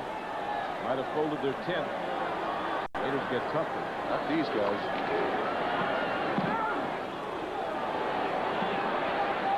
Walker from 33. Sherman Cockcroft came down to get him. And so the Raiders go on offense at their 33-yard line. 1st and 10 when we come back with Los Angeles in the lead, 21-17. The Raiders have turned this game around. We have 12-17 left to play. They were down 17-0, down 17-7 at halftime, and now Plunkett throws a home run ball, but the Raiders' speed can't get to it. There's a flag down too, Don. Yoki Williams, the fastest Raider, about a yard short of it when it came down. Boy, Plunkett can really unload still, huh? 39 years old, can still get it up there. Illegal contact, number 23 on the defense. First down. I don't know how the Raiders do it, but boy, they take advantage of the situation. They wear the other team down. And now you can see the Kansas City Chiefs kind of shaking their heads, wondering, how did this game get away from us? It really a remarkable turnabout, and for the second week in a row. Last Sunday at the Coliseum in Los Angeles, we saw San Diego go up 13-0 on the Raiders.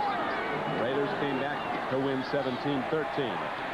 Now Kansas City's defense hitting hard on Napoleon McCallan, knocks him down on a 1st down carry. Hit at the line of scrimmage. He did get ahead for a couple of yards, close to the 40. It'll be 2nd down and 8. Kevin Ross was the tackler. Right, Miami got on the board on a Marino touchdown throw, but probably too little too late as the Patriots are rolling at Foxborough. Philadelphia has now extended its lead to 16-0 over previously unbeaten Atlanta. Cleveland has come from behind in the 4th quarter and leads Pittsburgh at Three Rivers Stadium. Browns have never won at Three Rivers. Green Bay on the way to an 0-5 start. They could be announcing the signing of Doug Flutie this week. Sack. Pete Potts, the defensive end, broke through and got Jim Plunkett on a 2nd and 8 play. A big loss back to the 32-yard line with 11:22 to play in the game. Second sack of the day for the Kansas City Chiefs. Koch has gotten both of them, I believe. I think Bill Kenny might be going on a quarterback trump. Going in for the first time. We'll see. We saw him warming up on the sideline, but I don't think that's that unusual. Get rid of nervous energy on the sideline. Never can tell, though. I think he's going in. Looks like it. 3rd down at 17 to the draw, and Strahan takes it ahead out to the 39-yard line. And so the Raiders now have to punt it. Game clock down to 10:50 and ticking. And the Chiefs look like they're going to change pitchers and go to the veteran Bill Kenny. He's not thrown a pass yet this year. But he's thrown a lot of good ones in his past years here. I'm not sure you can really put this on the shoulders of Todd Blackledge, though. He's not. No, I don't think you can. I think they just want to change the chemistry. Blackledge, even while Kenny was warming up, was exhorting his teammates. He knows that you got to do what it takes to win, and maybe a change in pitchers can help him. The Raider defense has shut down the Kansas City offense. Jeff Smith runs back the kick out to the 27-yard line. And so with 10:17 to play, the Chiefs down by 4, take over the ball, and Bill Kenny comes in. Blackledge comes out of the game in the fourth quarter, has not been hurt, but unable to move the team over the last 2 quarters. The Chiefs coach John Mackovic elects to go to veteran Bill Kenny, a free agent from Northern Colorado who was a Pro Bowl player here at Kansas City in '83. See if the veteran can move them against this tough Raider defense. Raiders lead at 21-17 after they trailed in the second quarter 17-0. Kenny's initial play is not what was hoped for, as Rod Martin comes on a blitz and gets him. Good idea by the Raider defense. First play with a new quarterback, run the blitz. Martin from the outside behind the quarterback gets Kenny down. He was, by the way, the winning quarterback for the Chiefs when they beat the Raiders here last year, the second game of the season on Thursday night.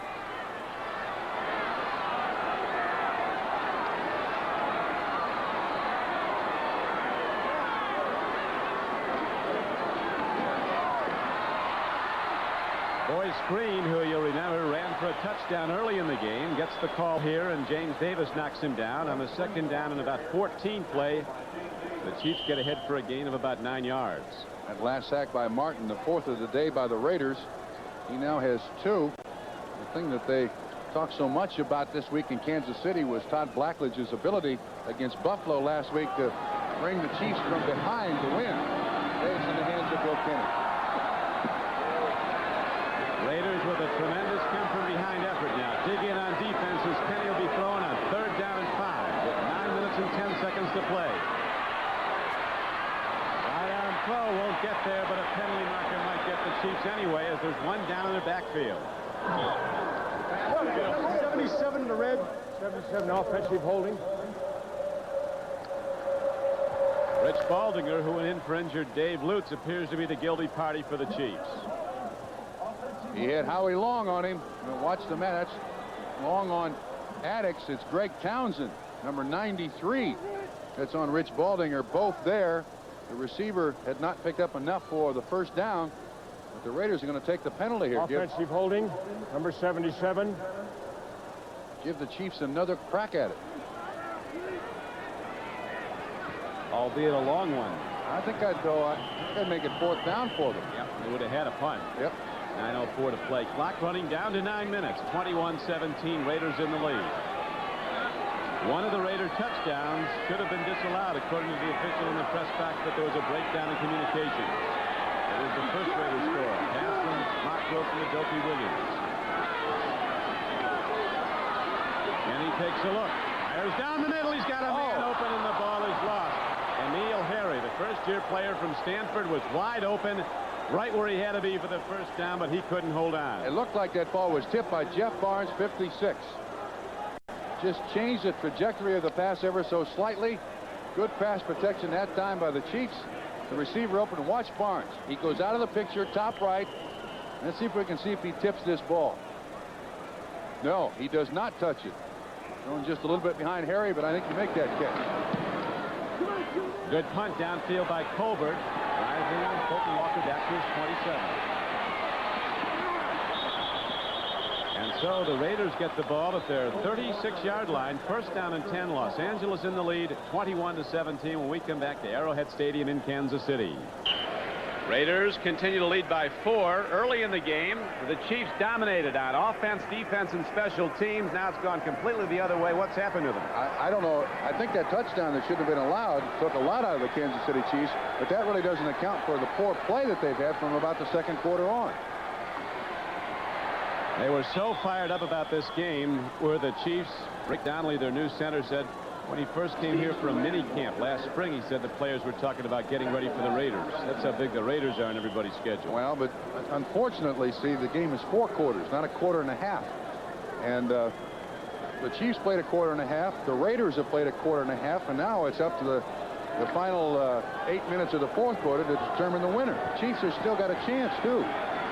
Jim Plunkett is in at quarterback. Mark Wilson was injured, re-injured his already troubled right thumb. There's a long ball downfield. Very good coverage. Woo! Greg Hill, who has an interception today and 3 for the season already, almost had another one. Running stride for stride with Dopey Williams. Brings up 3rd down and a long 7 now for Los Angeles. Once again, that ball was extremely well thrown by Jim Plunkett. You see Cherry on the inside. There's the receiver. He almost had that one. We haven't had a turnover in a long time, and that was really how the Chiefs got their 17 points on the board. All those turnovers by the Raiders in the first quarter and a half. Raiders go back to the Coliseum to play the tough Seattle Seahawks next Sunday. 3rd and a long 7. Plunkett in trouble. Gets it away. It is caught for a first down right at midfield. Okie Williams coming back at the ball when he saw his quarterback in trouble. Pete Koch of the Chiefs protesting he was held, but there's no flag. The thing you got to like about Jim Plunkett is his field vision. He's got bodies flying all around him, arms in his face, fingers going across his face mask, and he's still looking downfield. You see Williams makes a little move on Deron Cherry, and Plunkett somehow finds him in that mess for a first down. And some career for Jim Plunkett. A lot of hospital time between the Heisman Trophy at Stanford and the Super Bowl MVP award. Still going strong at age 39. And now as he drops in a quick timing out. Whoa, it's almost intercepted. Instead it's caught by Okie Williams, and he takes it down to the 19. A gamble and a loss for the Chiefs. Greg Hill goes for the interception. He almost had it. Well, but he's got no backup help, Don. The thing that he should have got is just for the tackle. He goes for the interception. He's got no support behind him. You can't go for the interception unless you got somebody to back you up. That's a saving tackle by Cherry, and Cofield out there also to help. The Raiders inside the 20. How do they do this? I mean, we didn't nod off anywhere, did we? I mean, we've been here for this whole game, haven't we? They do it week after week in their storied history to the Raiders. This is one of their most dramatic comebacks in a long time, though. They go to the run, and Napoleon McCallum breaks into the Kansas City defense and gets to the 14-yard line. Dino Hackett knocked him down. Napoleon McCallum, the ball carrier. New England extends its record now to 3-2 with the rout of Miami, and the Dolphins, can you believe it, dropped to 1-4. The Bears are perfect at 5-0 if they win again today. Washington also a 5-0 team with a victory today. Philadelphia about to send Atlanta to its first loss of this season. Philadelphia is winning their 2nd game in a row, too. Against a good opponent. And the Rams their first loss last week. McCallum, 17 carries, 69 yards. Plunkett, 7 of 8, 101 yards. McCallum with Strahan blocking. And McCallum is knocked out of bounds at about the 12-yard line. The clock is stopped with 5:18 to play. The Raiders lead the game 21-17. McCallum goes through, as I documented in the first quarter, an awful lot to be here on Sunday. His day starts at about 4 o'clock in the morning. He ends up with watching films and tape with coaches at the Raiders camp in El Segundo. This guy pays the price for 69 or 70 yards rushing on Sunday. And it's back to the Peleliu tomorrow. Raiders and the Chiefs have been doing battle since 1960 when the Chiefs were then the Dallas Texans. They came to Kansas City in 1963. 54th meeting. And an awful lot of them in a wild game. Plunkett throws. Christensen's open, puts his head down, but can't take it in as he's knocked out of bounds on the play by Mark Robinson. But it does appear to be, it is a first down for the Raiders, so they can just about put this game away with 5 minutes to go, leading 21-17. All this after the Raiders trailed in the second quarter 17-0. How about this relief work for Jim Plunkett? Now 8 of 9, 109 yards passing, a touchdown, true grit, and a lot of leadership. He's a tremendous athlete. He's a long-distance runner, and he's very, very tough. I mean, he was an all-state linebacker in California. It's what's inside you like most about Jim Plunkett. McCallum takes it down to the 3-yard line. The outset of the game, the Raiders looked like the bad news Bears. Ray Guy bobbled a perfect snap on a punt attempt. Chiefs took over for the first time in the game at the Raider 12 and got a field goal out of it. Next possession, Snap from Mo Spar to Mark Wilson was bobbled. Chiefs got it. Shortly thereafter, they were in the end zone with a touchdown. It was 10-0. And a little while later, Chiefs went down the field. Blackledge throwing to Paul Kaufman. Another touchdown, 17-0 Kansas City. And there was joy and celebration in KC. Then it ended. Now the Raiders leading 21-17, looking to get some more as the clock ticks down with 3:45 to play. If you're the optimistic Chiefs fan, you keep them out of the end zone. You can still tie this ball game, send it into overtime. You're darn sure well, though, got to keep them out of the end zone, or it's just a hope shot from there on out. Great day by McCallum. His first start.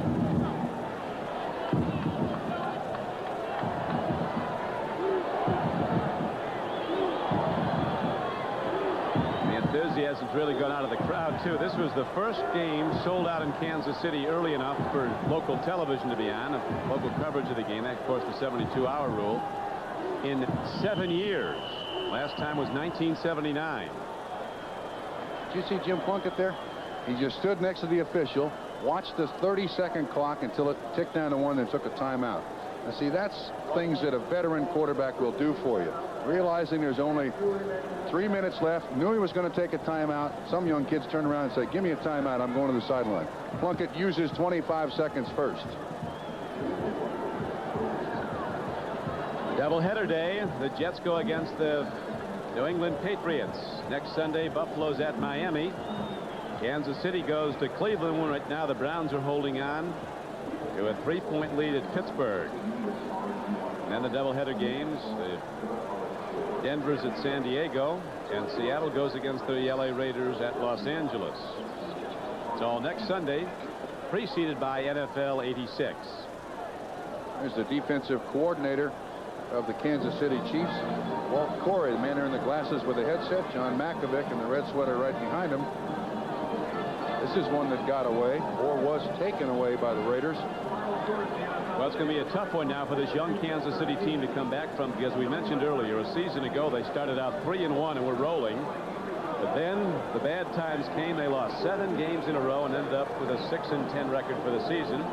This year they started 3-1 again. Coach Malkovich said it's a different team, more aggressive, a better team. He doesn't compare it really to the team of a year ago. And yet after building up a 17-0 lead, they find themselves down 21-17, and that could change shortly as the Raiders have the ball at their 2-yard line. Don, the other thing is this Kansas City team doesn't win well on the road.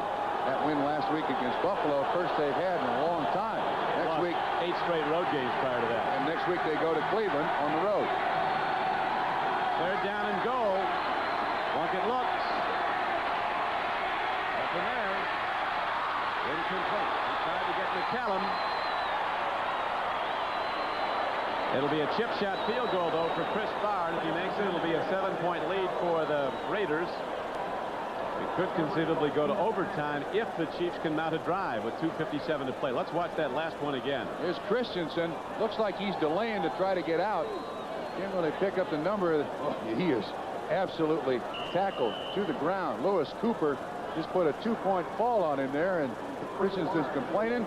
Should. That would have been a big call. That would have given the Raiders a first down. So Kansas City's still in the game. Now Chris Barr, they won't be in the game unless they can mount some offense. They've been unable to move the ball for 2.5 quarters after that big start. Barr's been excellent all season long. He's not missed, nor has his counterpart Nick Lowry for field goals. And so the Chris Barr field goal now gives the Raiders the 7-point advantage, 24-17 with 2:55 to play. Veteran Bill Kenny has come in here in the 4th quarter to quarterback Kansas City. On a 3rd and long play, the last time they had the ball, he threw a perfect strike that was dropped. And the Chiefs got it, had to punt it back to the Raiders. Well, you know, I'm rather surprised at this Chief crowd. They're already heading for the gates.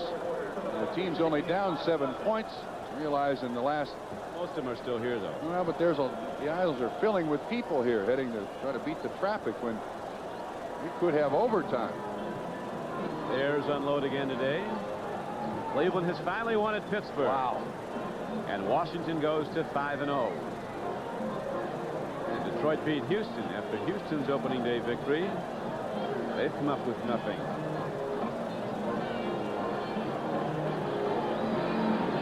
4 o'clock games underway.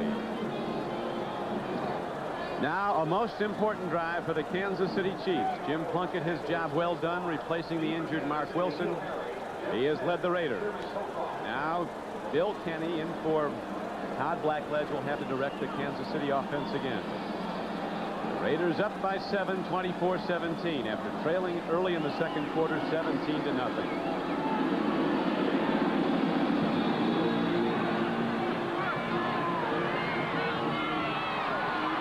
Harry out to the 17, and that's it.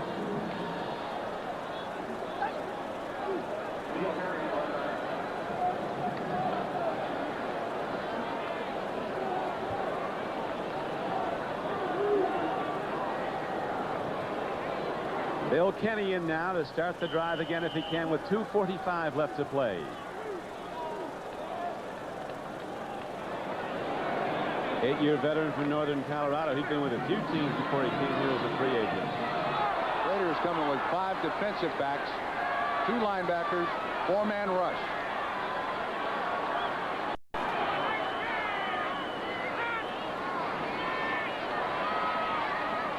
Swing pass. Jeff Smith. It's down to the backfield. It's out of bounds. Nicely done by the Chiefs.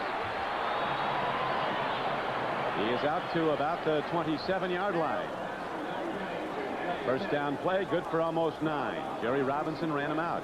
Had Mark Addix out there in front of him. Good idea. You're going to have a lot of people dropping deep.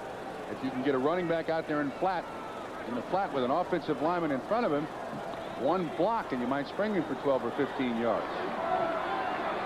Same defense, Don. Chiefs have to get it downfield and score a touchdown and an extra point to tie this up. It's 24-17 Raiders with 2:38 to play. Another throw, another catch, another first down as he's out to the 36-yard line. Jeff Smith again. And again, they stop the clock with 2:32 to play. Jerry Robinson in the coverage. There's John Makovic talking to Boy Screen on the sideline. Well designed. Well done. Stops the clock. The Raiders, the Chiefs still have all their timeouts left in this half, all 3. So they're using it very well. And with 2:32 on the clock, this 30 seconds before the 2-minute warning, very, very important. Use it wisely. First down and 10 for Kansas City.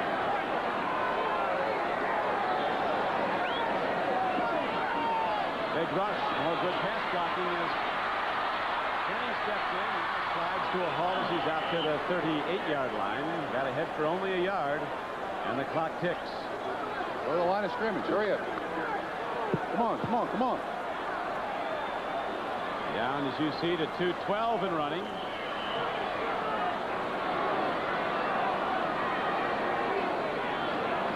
Kenny ready to throw again on second down and 9. Open man, Henry Marshall. He's down to the 47-yard line of the Raiders. Very well executed. At the 2-minute warning.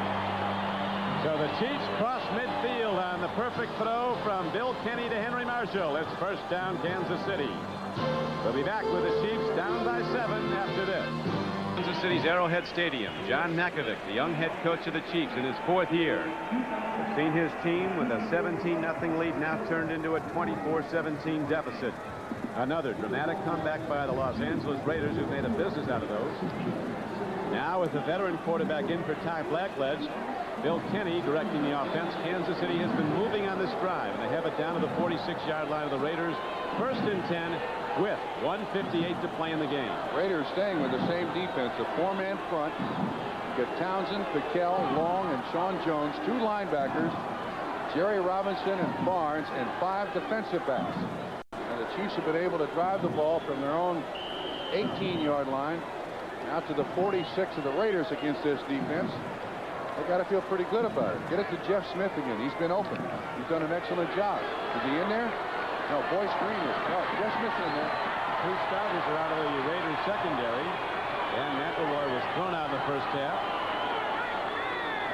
And the ankle problem, Mike Kenny's currently battling because Sam Seals in at right corner. Could be a free play for the Raiders. Oh, just a bit short as Kenny's throw down to the 25-yard line comes off the turf at Stephon Page. But there is a marker down. That is Greg Townsend, too. 93, the defense. Let's wait a second. 93, defense, 93.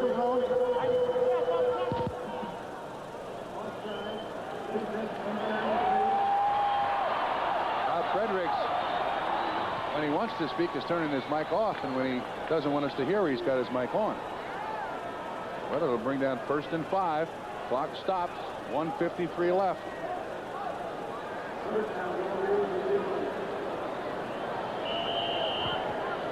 The hub of the Raider offense, Marcus Allen, has been out for the past 2 games. And they could go to their first 2 wins of the season even without that great player. Right now, the Raiders digging in on defense. Bill Kenny sets himself with a 1st and 5 play coming up from the 41-yard line of the Raiders. Chiefs need a touchdown and an extra point to tie it. Too much on it. Stephon Page couldn't hold on. The pass a bit too long for him, and the clock stops to 1:48 to play. Seal in coverage, and Bill Kenny is yelling at Stephon Page. What are you doing there? He's also... I think he's yelling at Green. Emil Harry. The wide receiver, Harry. And Green. He's yelling at everybody.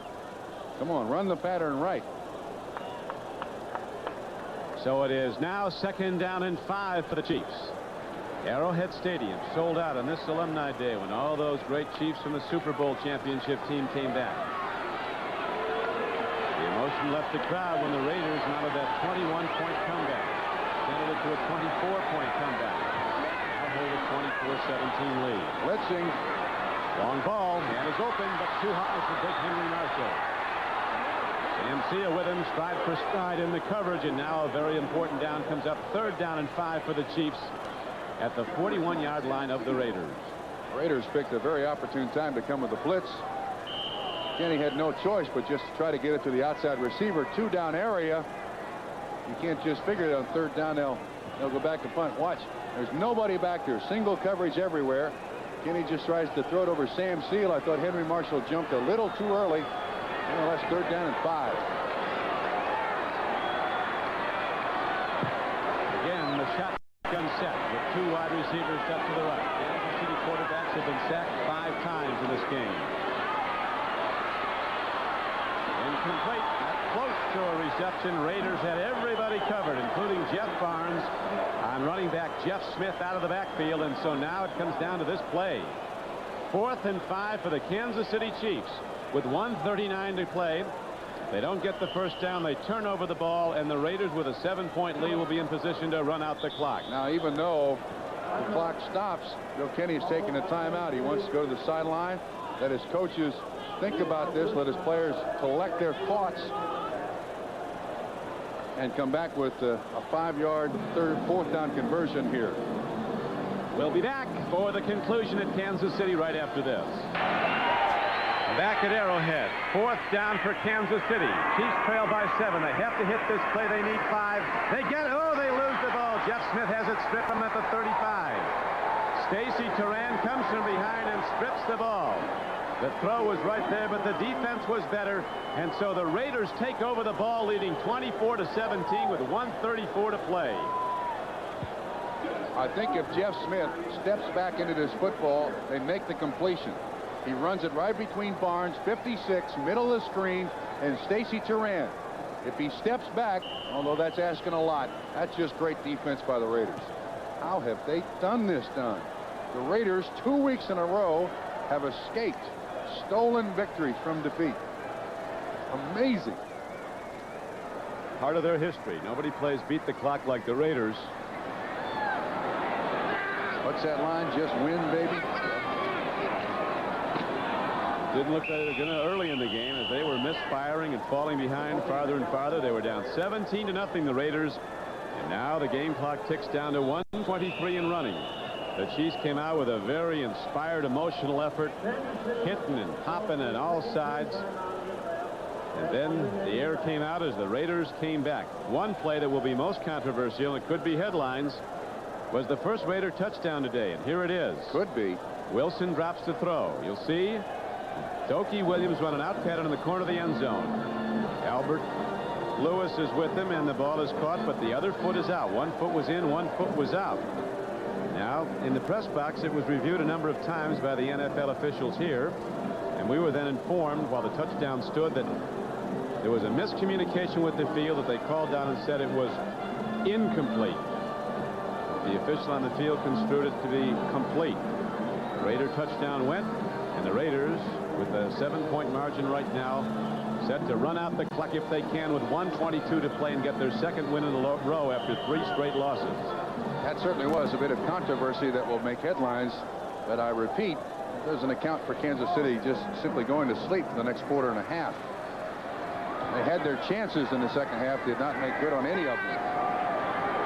Producer today for NBC Sports, Kenneth Edmondson. Our director, Jim Cross. The executive producer of NBC Sports is Michael Weissman. As we come down the stretch with 1:15 to play, Steve Strahan runs the ball for the LA Raiders. He gets 4 new downs, and that will do it.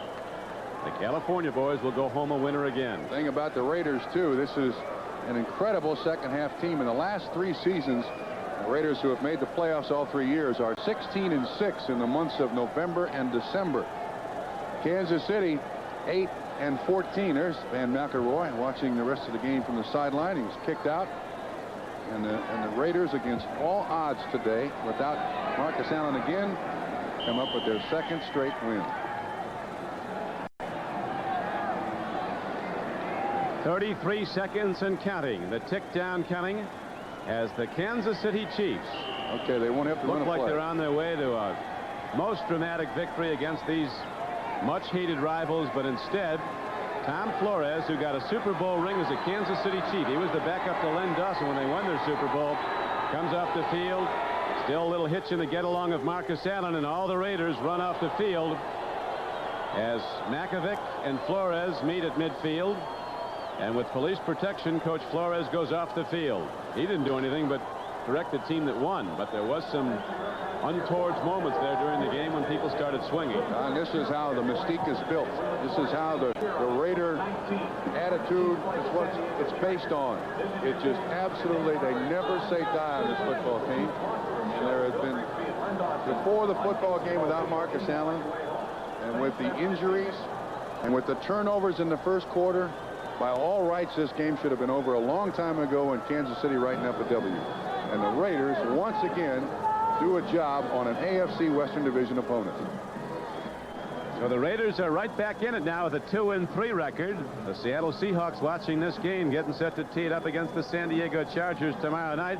The Denver Broncos getting set to take the field, or they're in the midst of a tough one right now. They're hooking up with the Cowboys at Mile High Stadium. And so the final numbers here at Arrowhead Stadium in Kansas City, the Raiders, with a most amazing comeback, win the game 24-17. You got to pick the Budweiser most valuable player. I say it's Jim Plunkett. That's who it is. Absolutely. It's time for the most valuable player award, sponsored by Budweiser. Jim Plunkett is the MVP. Budweiser will make a contribution to the United Way on behalf of all the MVPs. About Don Shula either came from outer space or out of Al Davis. And another report about him selling his team, he said that isn't true either. He wants to keep his team. Well, what about